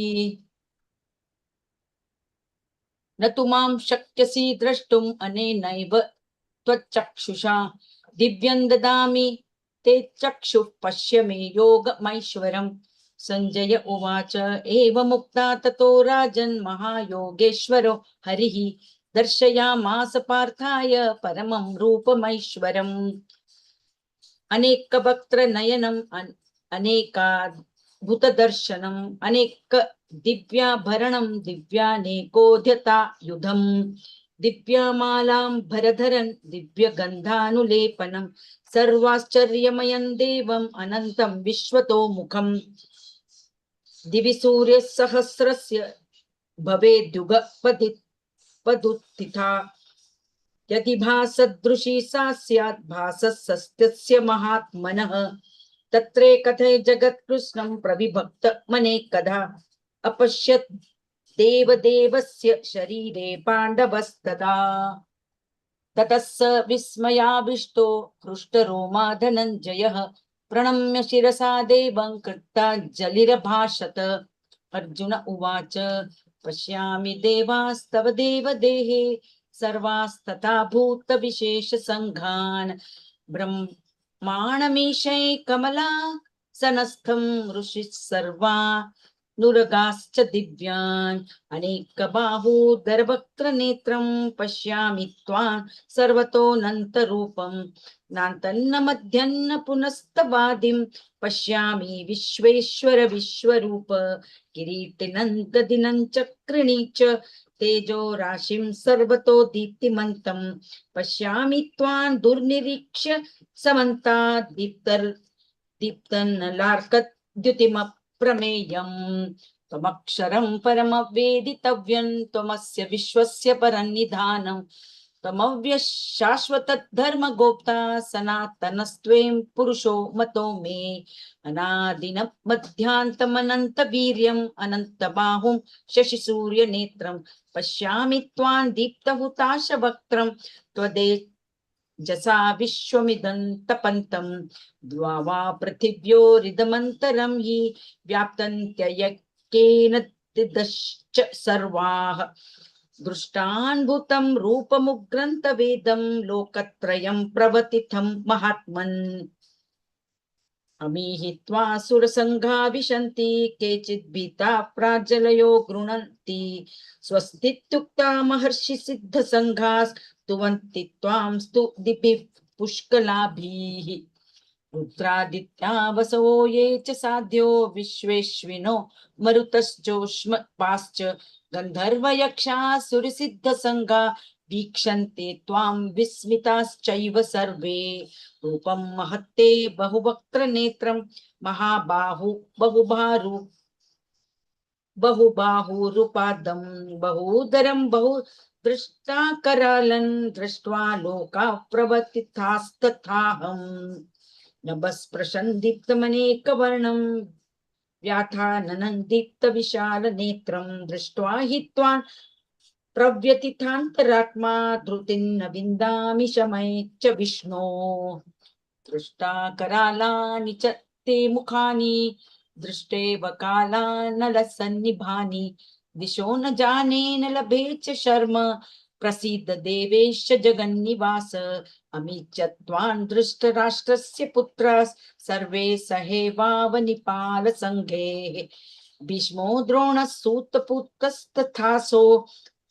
सहास्मदीयैरपि योधमुख्यैः वक्त्राणि ते त्वरमाणा विशन्ति दृष्टा करालानि भयानकानि केचित् लग्ना दशनान्तरेषु सन्दृश्यन्ते चूर्णितैरुत्तमाङ्गैः यथा नदीनां बहवोऽम्बुवेगाः समुद्रमेव विमुखा द्रवन्ति तथा तवामी नरलोकवीरा विशन्ति वक्त्राणय विज्वलन्ति तथा यथा प्रदीप्तै ज्वलनं प्रतङ्गा विशन्ति नाशाय समुद्रवेगाः तथैव नाशाय विशन्ति लोकास्तवापि वक्त्राणि समुद्रवेगाः लेलीह्यसे ग्रसमानः समन्ता लोकान् समग्रान् वदनैर्ज्वलब्धि तेजोभिरापूर्य जगत् समग्रन् भासस्तवोग्रान् प्रतपन्ति विष्णु आख्याहि मे को भवानुग्ररूपो नमोऽस्तु ते देववर प्रसीद विज्ञातुमिच्छामि भवन्तमाद्यं न हि प्रजानामि तव प्रवृत्ति श्रीभगवानुवाच कालोऽस्मि लोकक्षयकृत् प्रवृद्धो लोकान् समाहर्तुमिह प्रवृत्तः ऋतेऽपि त्वान्न भविष्यन्ति सर्वे येव स्थिताः प्रतयिनिकेषु योधाः तस्मात् त्वमुत्तिष्ठ यशो लभस्व जित्वा शत्रून् भुङ्क्ष्व राज्यं समृद्धं मयैवैते निहताः पूर्वमेव नियमितमात्रं भव सव्यसाचिन् द्रोणै च भीष्मै च जयद्रथै च कर्णन् तथान्यानपि योधवीरान् मया हतास्ते जहिमा व्यतिष्ठा युद्धस्वजेतास्य रणे सपत्रान् सञ्जय उवाच एतुच्छ्रुत्वा वचनं केशवस्य कृताञ्जलिर्वेपमानः किरीटी नमस्कृत्वा भूय एवाह कृष्णं सगद्वदं भीतः प्रणम्य अर्जुन उवाच स्थाने ऋषिकेश तव प्रकीर्त्या जगत्प्रहृष्य त्यनुराज्यते च रक्षांसि भीतानि दिशो द्रवन्ति सर्वे नमस्यन्ति च सिद्धसङ्घा कस्माच्च तेन न मे महात्मन् गरीयसे ब्रह्मणोऽप्यादिकत्रे अनन्तदेवेषु जगन्निवास त्वमक्षरं सदसत्परमं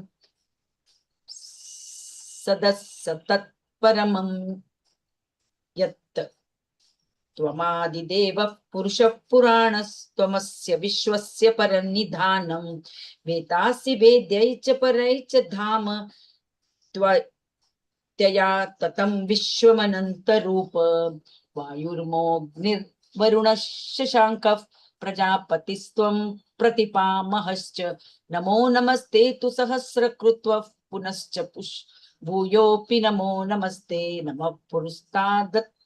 पृष्ठतस्ते नमोस्तुते सर्वत एव सर्व अनन्तवीर्यामित विक्रमस्त्वं सर्वं समाप्नोति ततोऽसि सर्वः सकेति मत्वा प्रसभं यदुक्तं हे कृष्ण हे यादव हे सखेति अजानता महिमानन्तवेदं मया प्रमादात् प्रणयेन वापि यच्चावहासार्थमसुत्कृतोऽसि विहारशय्यासन भोजनेषु एकोऽथवाप्यच्युत तत्समक्षन् तक्षामये त्वामहमप्रमेयम् पितासि लोकस्य चराचरस्य त्वमस्य पूज्यश्च गुरु गरीयान् न त्वस्मोऽस्त्य व्यधिक कृतोऽन्यो लोकत्रयेभ्य प्रतिम प्रभाव तस्मात् प्रणम्य प्रणिधाय कायं प्रसादये त्वा महिमीशमीड्यं पितेव पुत्रस्य सखेव सख्युः प्रिय प्रियार्यार्हसि देव सोढुम् अदृष्टपूर्वं रुषितोऽस्मि दृष्ट्वा भयेन च प्रवितिथं मनो मे तदेव मे दर्शय देवरूपं प्रसीद देवेश जगन्निवास किरीटनं गदिनं चक्रहस्तम् इच्छामि त्वां द्रष्टुमहं तथैव तनैव रूपेण चतुर्भुजेन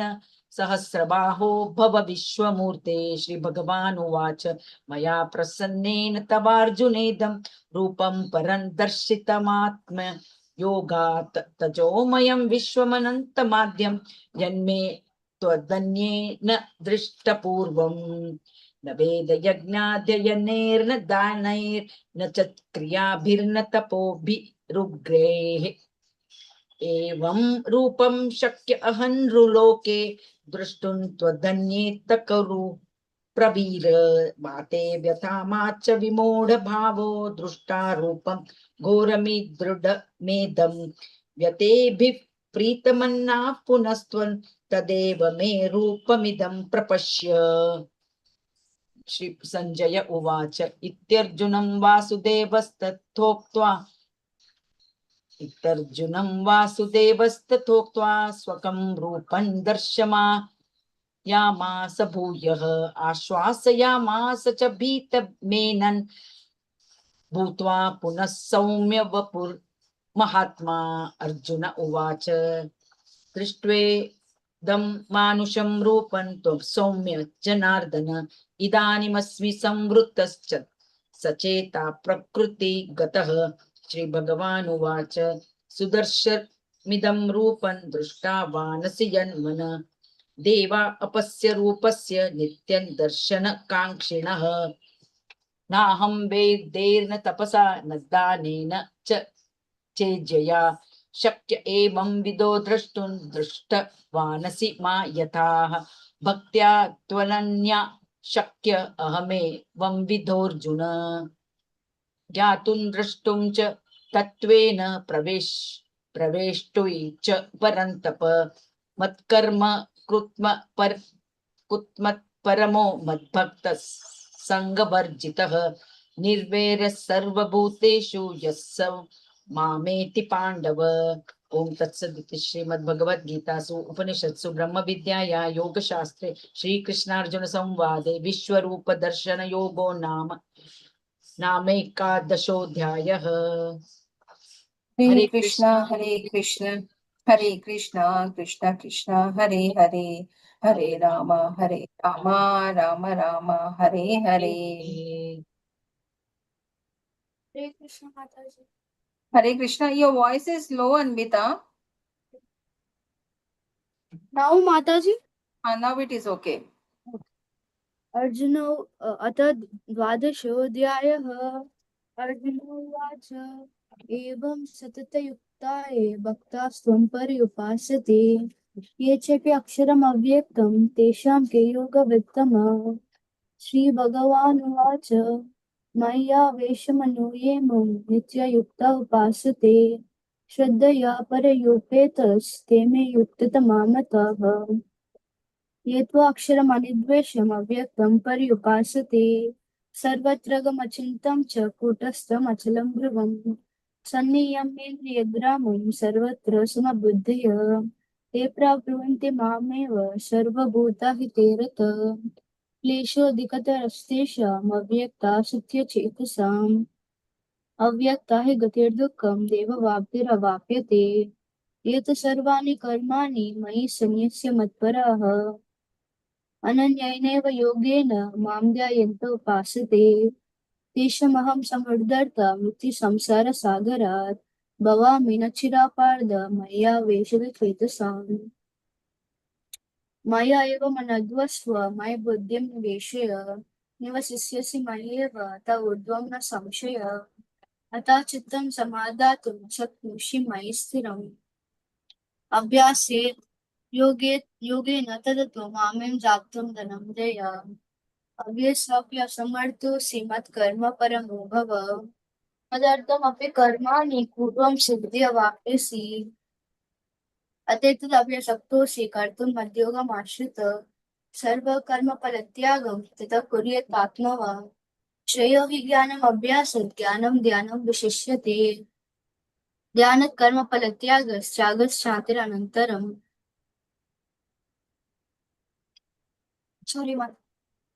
सॉरी माताजी अद्वेष्टा सर्वभूतानां मैत्र करुण एव च निर्ममो निहंकारः समदुःखसुखं सन्तुष्टो सततं योगी यतात्मा दृढनिश्चय मया अर्पितमनो बुद्धिर्यो मद्भक्तः मे प्रिय यस्मान्नोज्यते लोको लोकान्नोज्यते च यः हर्षामर्षभयोद्वेगेन द्वेष च मे प्रिय अनिपेक्षश्चिर्दक्ष उदासीनो गतव्यत सर्वारंभ परित्यागी यो मद्भक्तः मे प्रिय यो न हिंसति न द्वेष्टि न शोचति न कांक्षति शुभाशुभ परित्यागी भक्तिमानी स मे प्रिय समसत्र च मित्रे च तथा मानापमानयोः शीतोष्ण सुख दुःखेषु समसंगविवर्जित तुल्यनिन्दा स्तुतिर्मौनि सन्तुष्टो येन केनचित् अनिकेतः स्थिर्मतिर्भक्तिमान् मे प्रियो नरः ये तु धर्मात्ममिदमितोक्तं पर्युपासते श्रद्धया मत्परमा भक्तास्तेतीव मे प्रियः इति श्रीमद्भगवद्गीतासु उपनिषत्सु ब्रह्मविद्यानां योगशास्त्रे श्रीकृष्णार्जुन संवादे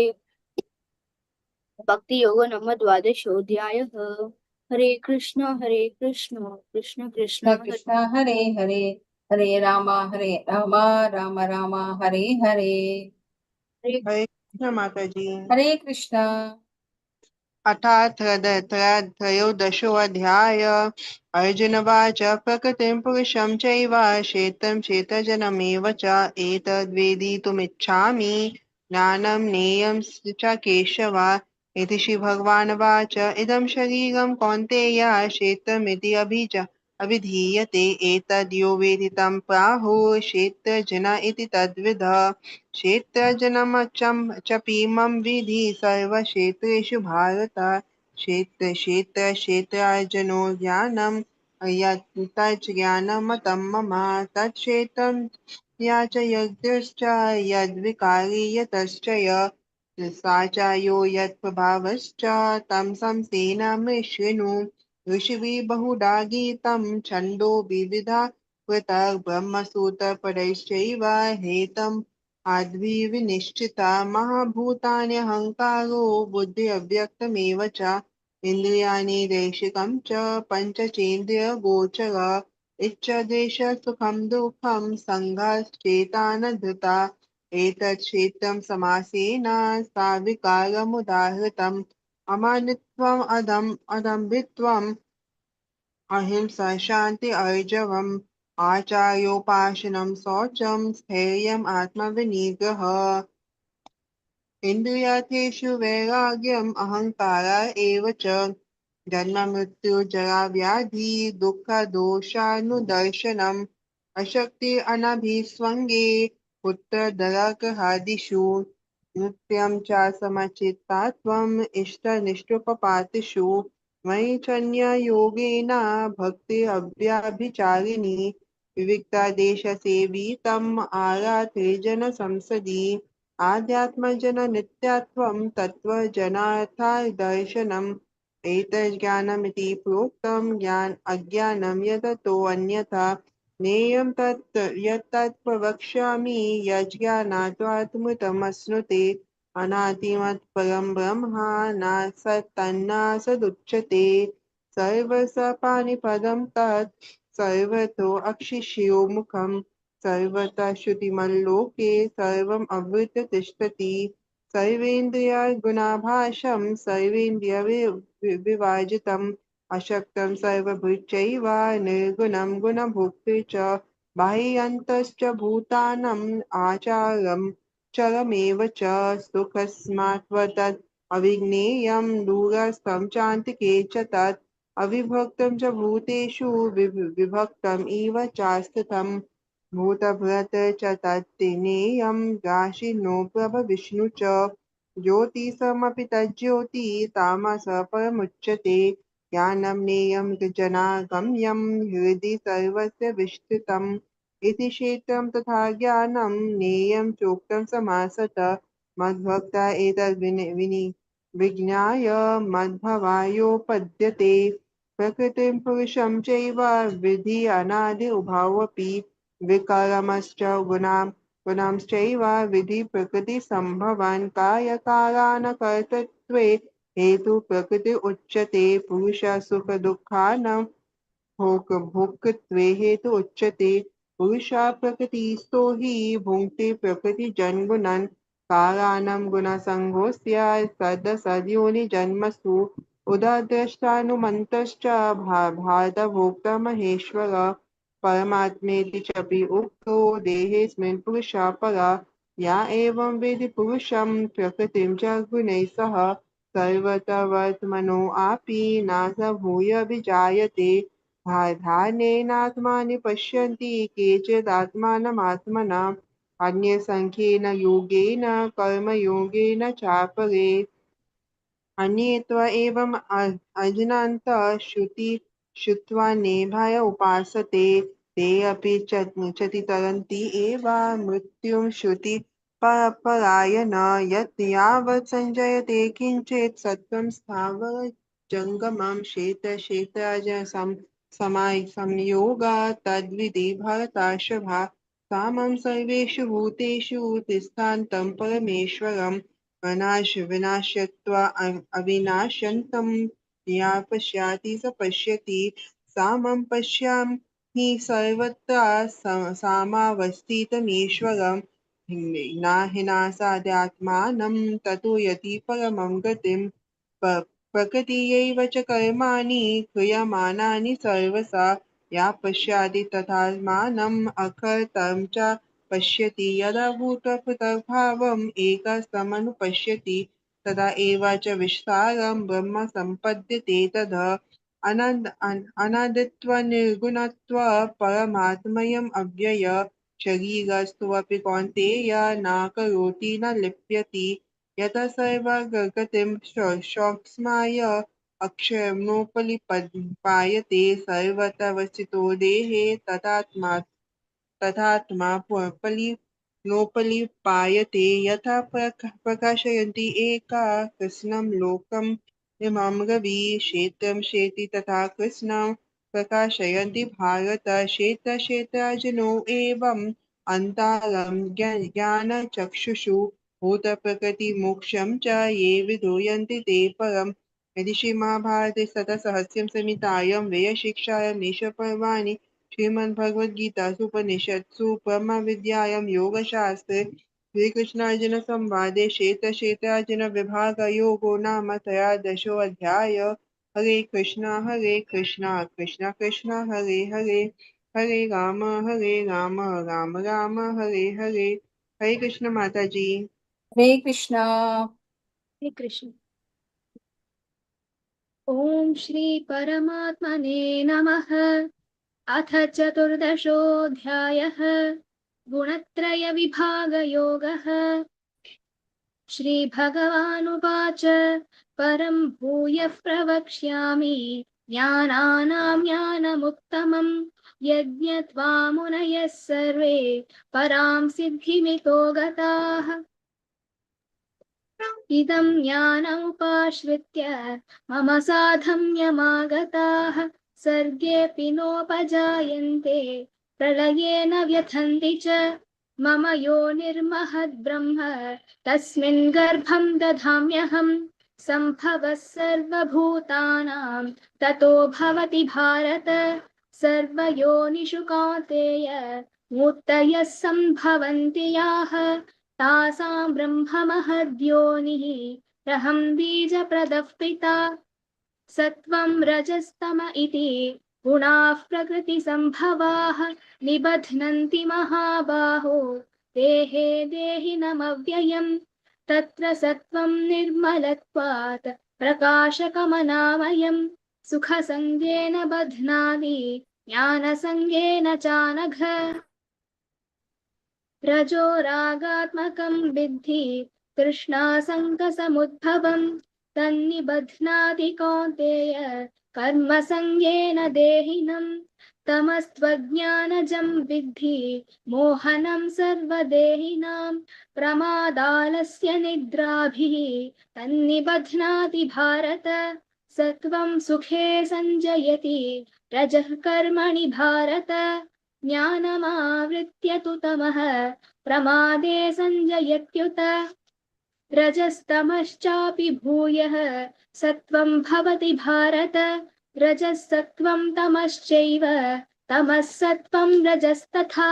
सर्वद्वारेषु देहेऽस्मिन् प्रकाश उपजायते ज्ञानं यदा तदा विद्याद् विवृद्धं सत्वमित्युत लोभः प्रवृत्तिरारम्भः कर्मणामशमस्पृहा रजस्येतानि जायन्ते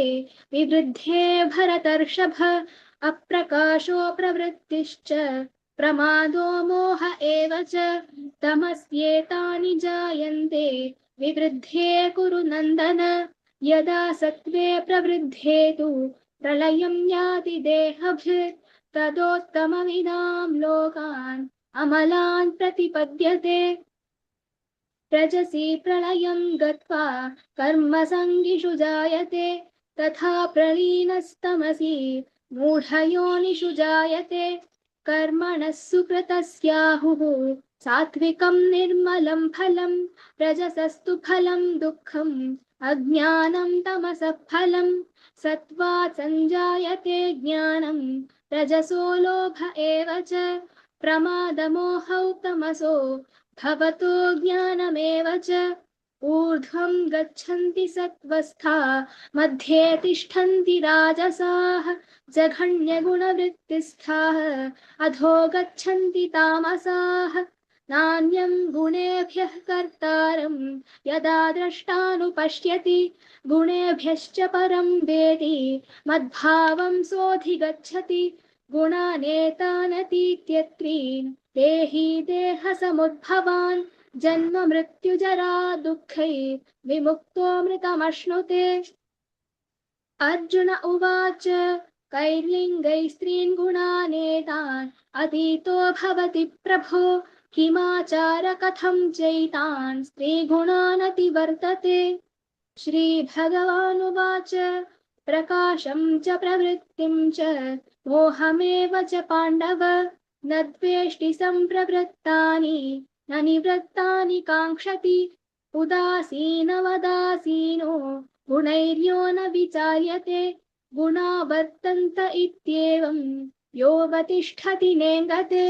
समदुःखसुखस्वस्थः समलोष्टाश्मकाञ्चनः तुल्यप्रिया प्रियो धीरः तुल्यनिन्दात्मसंस्तुतिः मानापमानयोस्तुल्यो मित्रारिपक्षयोः सर्वारम्भपरित्यागी गुणातीत स उच्यते मां च यो व्यभिचारेण भक्तियोगेन सेवते सगुणान् समतीत्यैतान् ब्रह्मभूयाय कल्पते ब्रह्मणो हि प्रतिष्ठाहम् अमृतस्याव्ययस्य च शाश्वतस्य च धर्मस्य सुखस्यैकान्तिकस्य च ॐ तत्सदिति श्रीमद्भगवद्गीतासु उपनिषत्सु ब्रह्मविद्यायां योगशास्त्रे श्रीकृष्णार्जुनसंवादे गुणत्रयविभागयोगो नाम चतुर्दशोऽध्यायः हरि ओम्। Hare Krishna, Krishna Hare Hare Krishna Krishna. Mataji. 15th. Can I read? Mataji, you can read 16, Mataji, if you want. 17 you can read. Because the devotee who's about to recite 17, she's not able to come. Anvita, Hare Krishna. Hare Krishna Hare Mataji, Krishna. thank you. Yeah. अथ पंचदशोऽध्यायः श्रीभगवानुवाच द्वामूलम् अदाशाकम् अश्वत्थामा प्रहरव्ययम् छन्दसि यस्य पर्णानि यस्तं वेद स वेदवित् अधाश्चोद्वं प्रस्यस्तस्य शाखा पुनः प्रविद्या विषयप्रबलाः अधश्च मूल्यानि अनुसन्धतानि कर्मानुबन्धीनि मनुष्यलोके न रूपमस्य तथा लभ्यते नान्त न चार्द न च सम्प्रस्थितः अश्वत्थामम् एनं समृद्धं मूलम् असङ्गः शास्त्रेण दृढेन चित्वा तथा पदं तथा परिगतव्यं यस्मात् गतं न निवर्तन्ते भूय तमेव चाद्यं पुरुषं प्रपद्ये यथा पवित्र प्रस्थस्फुराणि निर्माणमः चिदसम्पदोष अध्यात्मनित्य विनिवृत्त कर्म द्वन्द्वैर्मुक्त सुखदुःखसंज्ञे उच्यन्त्यं अव्ययं तत् न तद्पश्यते सूर्यो न शशङ्को न पावकः यद् गत्वा न निवर्तन्ते तद्धाम परमं मम मम पुंसो जीवलोके जीवभूता सनातना मनः शास्त्रेन्द्रियाणि प्रकृतिस्थानि कल्पषति शरीरं यद् अवाप्नोति चापि उत्कर्मीश्वरः हृदयवायुतानि संयति वायुर्गन्धनिवासय श्रोत्रं चक्षुस्पर्शनं च रसनं ग्रहणम् एव च अधिष्ठाय मानस्य यं विषयम् उपसेवते उत्क्रामान्तं स्थितं वापि भुञ्जनं वनगुणव्यथं मुमुद्धनानि पश्यन्ति जनचक्षुः एतान्तो योगिनश्चैन पश्यन्ति आत्मनि अवस्थितं एतान्तो अपि उत्कृष्टमानो नैनं पश्यन्ति अचेतस यदादित्यगतं तेजो जगद्भाष्यते अखिलं यच्छन्द्रंसि यच्चग्नो तत्तेजो विधिमामकम् गमाविश्य च भूतानि धर्म्यहम् ऊर्जस उष्णमि च सदिः सर्वसमभूत्वा रसत्मक अहं वैश्वानरो भूत्वा प्राणिनं देहमाश्रित प्राणपानसंयुक्तः पचाम्य अन्नं चतुर्विधम् सर्वस्य त्रहं हृदि सन्निविष्टो मता स्मृतिर्जनम् अपोहनं च वेदस्य सर्वैरहमेव वेदो वेदान्तकृद्वेद विदेव चाहम् देवम् एवं पुरुष्य लोके कक्षर चक्षर एव च अक्षर सर्वाणि भूतानि कूटस्थरोक्षर उच्यते उत्तम पुरुषस्तवन्य प्रयतत्मन उद्धर्थ यो लोकं त्राय अविश्व बिभर्ति अव्यय ईश्वर यस्माक्षरम् अतीतोऽहम् अक्षराद् अपि चोत्तम अतस्मिन् लोके वेदश्च प्रथिति पुरुषोत्तम व्योमम् एवम् असमूढो जनातनि पुरुषोत्तमम् सर्वविधि भजन्ति मां सर्वभवेन भारत इति गृह्यत्मं शास्त्रमिदम् उक्त मयङ्गः उत्तद्भूषा बुद्धिमान् शतकृता कृतश्च भारत इति श्रीमद्भगवद्गीतासु उपनिषत्सु ब्रह्मविद्यानां योगशास्त्रे श्रीकृष्णार्जुनसंवादे पुरुषोत्तमो योगो नाम पञ्चदशोऽध्यायः Hare Krishna, Krishna Krishna, Hare Hare, Hare Rama, Rama Rama, Hare Hare. हरे कृष्ण माताजी Hare Krishna, Hare Krishna. ॐ श्री परमात्मने नमः अथ षोडशोऽध्यायः दैवासुरसम्पद्विभागयोगः श्रीभगवानुवाच अभयं सत्त्वसंशुद्धिः ज्ञानयोगव्यवस्थितिः दानं दमश्च यज्ञश्च स्वाध्यायस्तप आर्जवम् अहिंसा सत्यमक्रोधः त्यागः शान्तिरपैशुनम् दया भूतेष्वलो लुप्त्वम् मार्दवम् ह्रीरचापलम् तेजक्षमा धृतिः शौचम् अद्रोहो नातिमानिता भवन्ति सम्पदम् देवी अभिजातस्य भारत दम्भो दर्पोऽभिमानश्च क्रोधः पारुष्यमेव च अज्ञानं चाभिजातस्य पार्थ सम्पदमासुरीं दैवी सम्पद्विमोक्षाय निबन्धायासुरीमता मा शुचः सम्पदं दैवी अभिजातोऽसि पाण्डव द्वौ भूतसर्गौ लोकेऽस्मिन् दैव आसुर एव च दैवो विस्तरशः प्रोक्तः आसुरं पार्थ मे शृणु प्रवृत्तिं च निवृत्तिं च जना न विदुरासुराः न शौचं नाभिचाचारः न सत्यं तेषु विद्यते असत्यमप्रतिष्ठं ते जगदाहुरनीश्वरम् अपरस्परसम्भूतं किमन्यत् कामहैतुकम् एतां दृष्टिमवष्टभ्य नष्टात्मानोऽल्पबुद्धयः प्रभवन्त्युग्रकर्माणः क्षयाय जगतो हिताः काममाश्रित्य दुष्पूरं दम्भमानमदान्विताः मोहाद् गृहीत्वा सद्ग्राहान् प्रवर्तन्ते शुचिव्रताः चिन्तामपरिमेयां च प्रलयान्तामुपाश्रिताः कामोपभोगपरमाः एतावदिति निश्चिताः आशापाशशतैर्बद्धाः कामक्रोधपरायणाः ईहन्ते कामभोगार्थम् अन्यायेनानसञ्चयान् इदमद्य मया लब्धम् इमं प्राप्स्ये मनोरथम् इदमस्तीदमपि मे भविष्यति पुनर्धनम् असौ मया हतः शत्रुः अनिष्ये चापरानपि ईश्वरोऽहम् अहं भोगी सिद्धोऽहं बलवान् सुखी आढ्योऽभिजनवानस्मि पुण्योऽस्ति सदृशो मया यक्ष्ये दास्यामि मोदिष्य इत्यज्ञानविमोहिताः अनेकचित्तविभ्रान्ता मोहजालसमावृताः प्रसक्ता कामभोगेषु पतन्ति नरकेषु च आत्मसम्भाविता स्तब्धा धनमानमदान्विताः यजन्ते नाम यज्ञैस्ते दम्भेनाविधिपूर्वकम् अहङ्कारं बलं दर्पं कामं क्रोधं च संश्रिताः मामात्मपरदेहेषु प्रद्विषन्त्योऽभ्यसूयकाः तानहं द्विषतः क्रूरान् संसारेषु नराधमान् क्षिपाम्यजस्रमशुभान् आसुरीष्वेव योनिषु आसुरीयोनिमापन्नाः मूढा जन्मनि जन्मनि मामप्राप्येव कौन्तेय ततो यान्त्यधमां गतिम्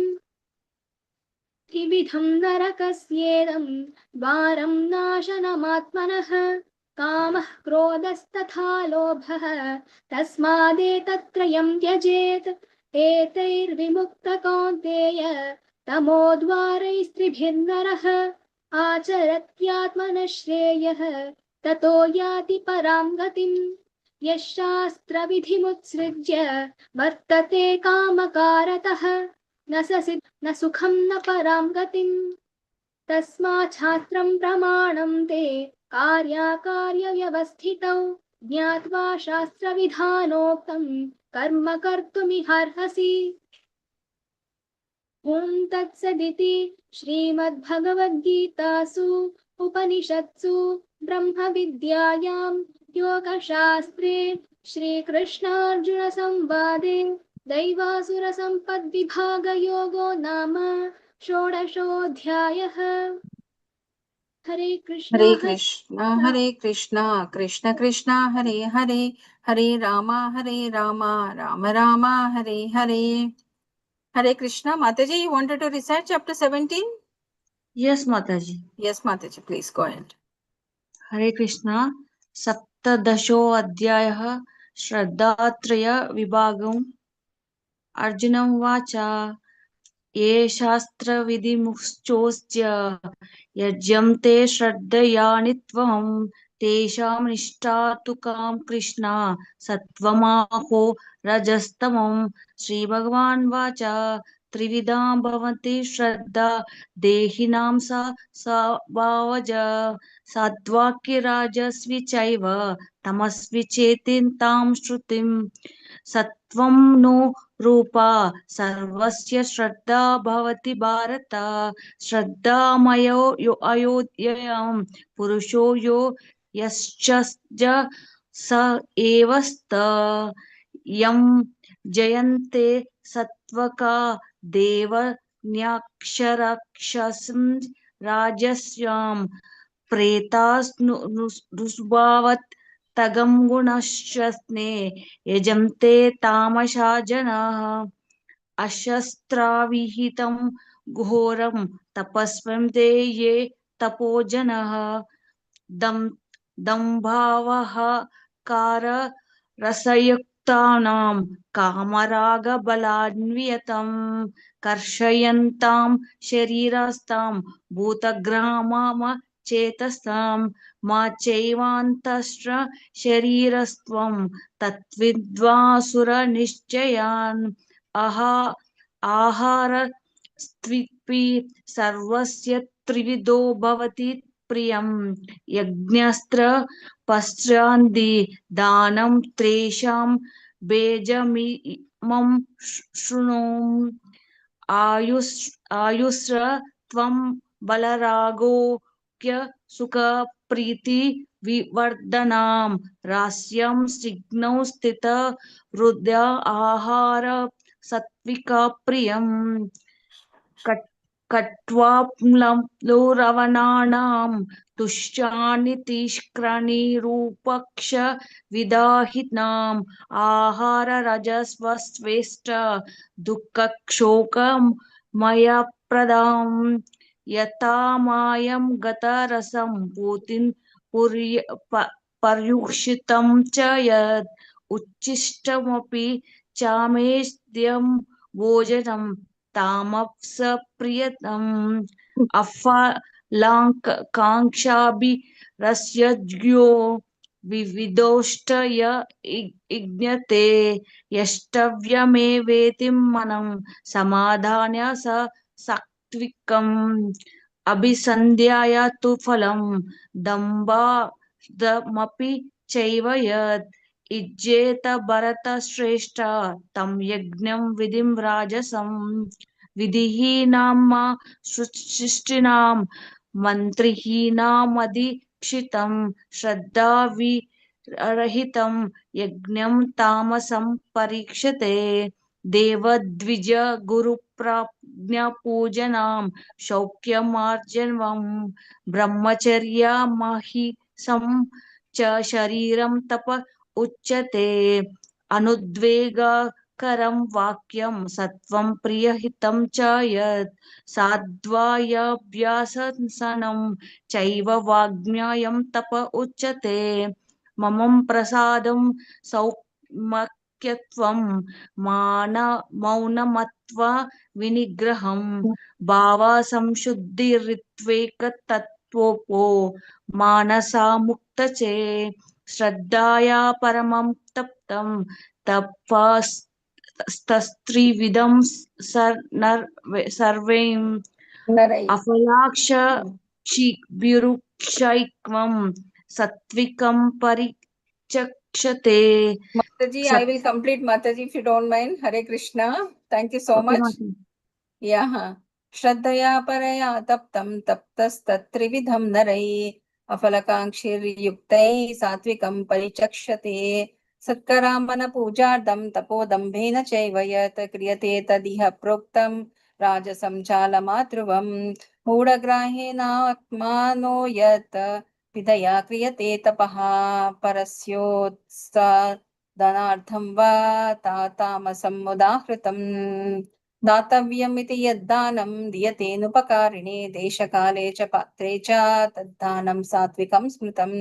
यत्तु प्रत्युपकारार्थं फलम् उद्दिश्य वा पुनः दीयते च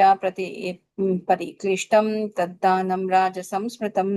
अदेशकाल यद्दानम् अपरित्याभ्यश्चादीयते असत्कृतम् अवज्ञातं तत्तामसं मुदाहृतम् ॐ तत्सदिति निर्देशो ब्राह्मणस्त्रिविधा स्मृता ब्राह्मणस्तेन वेदश्च यज्ञश्च विहिता पुरा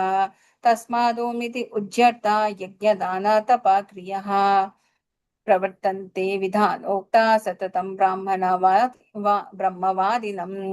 तदिति अनाभिसन्ध्या फलं यज्ञतपक्रिया दानक्रियश्च विविधः क्रियन्ते मोक्षकाङ्क्षिभिः सद्भावे साधुभावे च सद् इत्ये एतत् प्रयुज्यते प्रशस्ते कर्मणि ततः सच्शब्दा पार्थ युज्यते यज्ञे तपसि दाने च स्थिति सद् इति चोच्यते कर्म चैव तदि अर्थीयं सद् इत्येवाभिधीयते अश्रद्धया हुतं दत्तं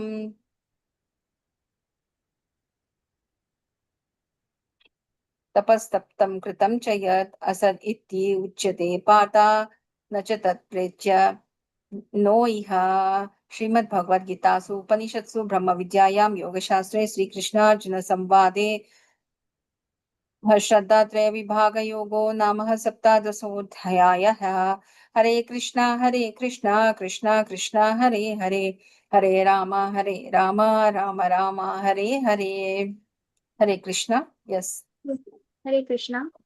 हरे कृष्ण ॐ श्री परमात्मने नमः। अथ अष्टादशोऽध्यायः मोक्षसंन्यासयोगः। अर्जुन उवाच सन्न्यासस्य महाबाहो तत्त्वमिच्छामि वेदितुम् त्यागस्य च हृषीकेश पृथक् केशिनिषोदन। श्रीभगवानुवाच काम्यानां कर्मणां न्यासं सन्न्यासं कवयो विदुः सर्वकर्मफलत्यागं प्राहुस्त्यागं विचक्षणाः त्याज्यं दोषवदित्येके कर्म प्राहुर्मनीषिणः यज्ञदानतपः कर्म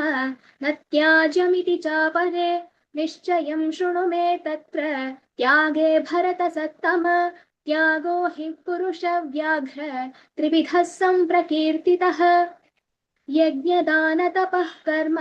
न त्याज्यं कार्यमेव तत् यज्ञो दानं तपश्चैव पावनानि मनीषिणाम् एतान्यपि तु कर्माणि सङ्गं त्यक्त्वा फलानि च कर्तव्यानीति मे पार्थ निश्चितं मतमुत्तमम् नियतस्य तु सन्न्यासः कर्मणो नोपपद्यते मोहातस्य परित्यागः तामसः परिकीर्तितः दुःखमित्येव यत्कर्म कायक्लेशभयात् त्यजेत् स कृत्वा राजसं त्यागं नैव त्यागफलं लभेत् कार्यमित्येव यत्कर्म नियतं क्रियतेऽर्जुन सङ्गं त्यक्त्वा फलं चैव सत्यागः सात्विको मतः न द्वेष्ट्य कुशलं कर्म कुशलेनानुषज्यते त्यागी सत्त्वसमाविष्टो मेधावी छिन्न संशयः न हि देहभृता शक्यं त्यक्तुं कर्मण्यशेषतः यस्तु कर्मफलत्यागी सत्यागीत्यभिधीयते अनिष्टमिष्टं मिश्रं च त्रिविधं कर्मणः फलं भवत्यत्यागिनां प्रेत्य न तु सन्न्यासिनां क्वचित् पञ्चैतानि महाबाहो कारणानि निबोध मे सांख्ये कृतान्ते प्रोक्तानि सिद्धये सर्वकर्मणाम् अधिष्ठानं तथा कर्ता करणं च पृथक्विधं विविधाश्च पृथक् चेष्टा दैवं चैवात्र पञ्चमम् शरीरवाङ्मनोभिर्यत् कर्म प्रारभते नरः न्याय्यं वा विपरीतां वा पञ्चैते तस्य हेतवः तत्रैवं सति कर्तारम् आत्मानं केवलं तु यः पश्यत्यकृतबुद्धित्वान् न स पश्यति दुर्मतिः यस्य नाहं कृतो भावः बुद्धिर्यस्य न लिप्यते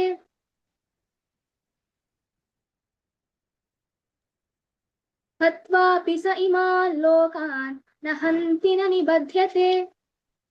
ज्ञानं ज्ञेयं परिज्ञाता त्रिविधा कर्म चोदन करणं कर्म कर्तेति त्रिविधः कर्म संग्रहः ज्ञानं कर्म च कर्ता च त्रिधैव गुणभेदतः प्रोच्यते गुणसाङ्ख्याने यथावत् शृणुतान्यपि सर्वभूतेषु येनैकं भावमव्ययमीक्षते अविभक्तं विभक्तेषु तज्ज्ञानं विद्धि सात्विकम् पृथक्त्वेन तु यज्ञानं नानाभावान् पृथक्विधान् वेति सर्वेषु भूतेषु तज्ज्ञानं विद्धि राजसम् यत्तु कृत्स्नवदेकस्मिन् कार्ये सक्तमहैतुकम् अतत्त्वार्थवदल्पं च तत्तामसमुदाहृतं नियतं सङ्गरहितं रागद्वेषतः कृतम् अफलप्रेप्सुना कर्म यत्तत् सात्विकमुच्यते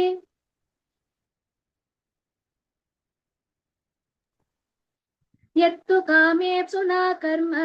साहङ्कारेण वा पुनः क्रियते बहुलायासं तद्राजसमुदाहृतम् Hare Krishna Mataji, can you please continue?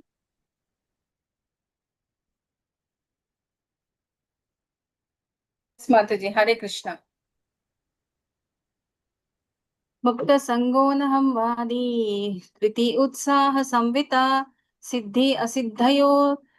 निर्विकारा कर्ता सात्विक उच्यते रागी कर्मा फला प्रेप्स्यो लुब्धो हिंसात्मको शुचिः हर्ष शोकान्विता कर्ता राजसा परिकीर्तिता अयुक्ता प्रकृता स्तब्धा सतो नैष्कृतिको लशा विषादी दीर्घसूत्रिश्च कर्ता तामस उच्यते बुद्धेर्भेदं धृतेश्चैव गुणस्त्रिविधं शृणुः प्रोच्यमानम् अशेषेण पृथक्त्वेन धनञ्जय प्रवृत्तिं च निवृत्तिं च कार्ये कार्ये भयाभये बन्धं मोक्षं च ये वेत्ति बुद्धिः सा पार्थ सात्विकी यया धर्म्यमधर्म्यं च कार्यं च कर्यम् एव च अया तावत् प्रजानाति बुद्धिर्सा पार्थ राजसी अधर्म्यं धर्मम् इति या मन्यते तामसवृता सर्वार्थान् विपरीतांश्च बुद्धिः सा पार्थ तामसी धृत्या यया धारयते माना प्राणेन्द्रियक्रियः योगेन अव्यभिचारिण्या धृते सा पार्थ सात्विकी यया तु धर्मकर्मार्थान् धृत्या धारयते अर्जुन प्रसंगेन फलाकांक्षी धृते सा पार्थ राजसी यया स्वप्नं भयं शोकं विषीदं मदमेव च न विमुच्यन्ति दुर्मेधा धृते सा पार्थ तामसी सुखं च सुखन्त्वा इदानीं त्रिविधं शृणु मे भरतर्षभा अभ्यासद्रमते यात्रा दुःखान्तं च निधिगच्छति यत्तद् अग्रे विषम् इवः परिणामे अमृतोपनं तत्सुखं सात्विकं प्रोक्तम् आत्मबुद्धिप्रसादजं विषयेन्द्रियाय संयोगाद् यत्तद् अग्रे अमृतोपनं परिणामे विषम् इवः तत्सुखं राजसंस्मृतं यदग्रे चानुबन्धे च सुखं मोहानमात्मना निर्दालस्य प्रमादोत्तं तत्तामसम् उदाहृतं न तदस्ति पृथिव्यं च दिवि देवेषु वा पुनः सत्वं प्रकृतिजैर्मुक्तं तद्एभिः सत्त्रिभिर्गुणे ब्राह्मणा क्षत्रिया विषं शूद्राणां च परन्तपा कर्माणि प्रविभक्तानि स्वभावा प्रभवैर्गुणे समोदमस्तपा शौचं शान्तिरार्जवमेव च ज्ञानं विज्ञानम् आस्तिक्यं ब्रह्मकर्म स्वभावजं शौर्यं तेजोतिर्दक्षं युद्धे चापि अपलायनं दानम् ईश्वरभवश्च क्षत्रं कर्म स्वभावजं कृषि गोरक्ष वाणिज्यं वैश्याकर्म स्वभावजं परिचार्यात्मकं कर्म शूद्रस्यपि स्वभावजं स्वे स्वे कर्मासि अभिरतः संसिद्धिं लभते नरः स्वकर्मा निरता सिद्धिं यथा विन्दन्ति तच्छृणु यथा प्रवृत्तिभूतानां येन सर्वमिदं ततं स्वकर्मणा तम् अभ्यार्च्य सिद्धिं विन्दति मानवा श्रेयान् स्वधर्म विगुणः परधर्मा स्वनुष्ठिता स्वधर्मा नियतं कर्म कुर्यान्नाप्नोति किल्बिषं सहजं कर्म कौन्तेय सदोषम् अपि न त्यजेत् सर्वारम्भा हि दोषेण धूमेनाग्नि इवावृतः असक्ता बुद्धि सर्वत्र चिदात्मा विगता स्पृहा नैष्कर्म्या सिद्धिं परमं सन्न्यासेनाधिगच्छति सिद्धिं प्राप्यो यथा ब्रह्मा तथाप्नोति निबोध मे समासेनैव कौन्तेय निष्ठा ज्ञानस्य या परः बुद्धया विशुद्धया युक्तो धृतात्मानं नियम्य च शब्दादिं विषयं त्यक्त्वा रागद्वेष व्युडस्य च विविक्ता सेवी लागस्वी यथा वक्काय मानसः ध्यानायोगापरो नित्यं वैराग्यं समुपष्टिता अहङ्कारं बलं दर्पं कर्मं क्रोधं परिग्रहं विमोच्य निर्ममा शन्तो ब्रह्मभूयाय कल्पते ब्रह्मभूता प्रसन्नात्मा न शोचति न काङ्क्षति समा सर्वेषु भूतेषु मद्भक्तिं लभते परां भक्त्या मामभिजानाति यावान् यस्यास्मि तत्त्वतः ततो मां तत्त्वतो ज्ञात्वा विशते तद् अनन्तरं सर्वकर्माणि अपि सदः कुर्वाणो मत्व्यपाश्रयः मत्प्रसादात् अवाप्नोति शाश्वतं पदमव्ययं चेतसा सर्वकर्माणि मयि सन्न्यासस्य मत्परः बुद्धियोगमुपाश्रित्य मच्चित्ता सततं भव मच्चित्ता सर्वदुर्गानि मत्प्रसादात् तरिष्यसि अतः चेत्त्वम् अहङ्कारा न श्रोष्यसि विकाङ्क्षसि तदहङ्कारमाश्रित्य न योत्स्या इति मन्यसे मिच्छैसा व्यवसायस्ते प्रकृति त्वां निरोक्षति स्वभावेन येन कौन्तेय निबध्नाश्वेन कर्मणः कर्तुं नेच्छसि यान् मोहात् करिष्यसि अवसोऽपि तत् ईश्वरः सर्वभूतानां हृदेशे अर्जुन तिष्ठति ब्रह्मणं सर्वभूतानि यन्तरूढानि मायया तामेव शरणं गच्छ सर्वभावेन भारत तत्प्रसादात् परमं शान्ति स्थानं प्राप्स्यसि शाश्वतम् इति ते ज्ञानमख्यातं गुह्यात् गुह्यतरमया विमश्रयेत् तत् अशेषेण यदेच्छसि तथा कुरुः सर्वगुह्यतमं भूया शृणु मे परमं वचः इष्टोऽसि मे दृढम् इति हि ततो वाक्ष्यस्मि ते हितां मन्मना भाव मद्भक्तो मज्जादि मां नमस्कुरु मामे वैश्यसि सत्यं ते परिजाते प्रियोऽसि मे सर्वधर्मान् परित्यज्य मामेकं शरणं व्रज अहं त्वं सर्वपापेभ्यो मोक्षयिष्यामि मा शुचः इदं ते नात पक्षाय न भक्तया कदाचनः न च शुश्रूषवे वाच्यं न च मां यो अभ्यासूयति या इदं परमं गुह्यं मद्भक्ते स्व अधिधास्यति भक्तिं मयि परं कृत्वा मामे वैश्यति संशया न च तस्मान् मनुष्येषु कश्चिन्मे प्रियकृत्तमा भविता न च मे तस्मात् अन्या प्रियतरो भुवि अध्येष्यते च या इमां धर्म्यां संवादमाव्ययो ज्ञानयज्ञेन तेनाहम् इष्टास्याम् इति मे मतिः श्रद्धवान् अनुसूयश्च शृण्यद् अपि यो नरः सोऽपि मुक्ता शुभान् लोकान् प्राप्नुयात् पुण्यकर्मणां कश्चित् एतच्छ्रुतं पार्थ त्वयैकाग्रेण चेतसा कश्चित् अज्ञानसम्मोहः प्रणतस्य धनञ्जय अर्जुन उवाच नष्टमोहः स्मृतिर्लब्धा त्वत्प्रसादं मयाच्युता स्थितोऽस्मि गता सन्देहा करिष्ये वचनं तव सञ्जय उवाच इति अहं वासुदेवस्य पार्थस्य च महात्मना संवादम् इदम् अश्रोषम् अद्भुतं रोमहर्षणं व्यासा श्रुतवान् एतद्गुह्यम् अहं परं योगान् योगेश्वरात् कृष्णात् साक्षात् कथय स्वयं राजन् संस्कृत्य संवादम् इमम् अद्भुतं केशवार्जुनयो पुण्यं शिष्यामि च मुहुर्मुहुः न च संस्कृत्य रूपम् अति अद्भुतं हरेः विस्मयो मे महान् राजा नृष्यामि च पुनः पुनः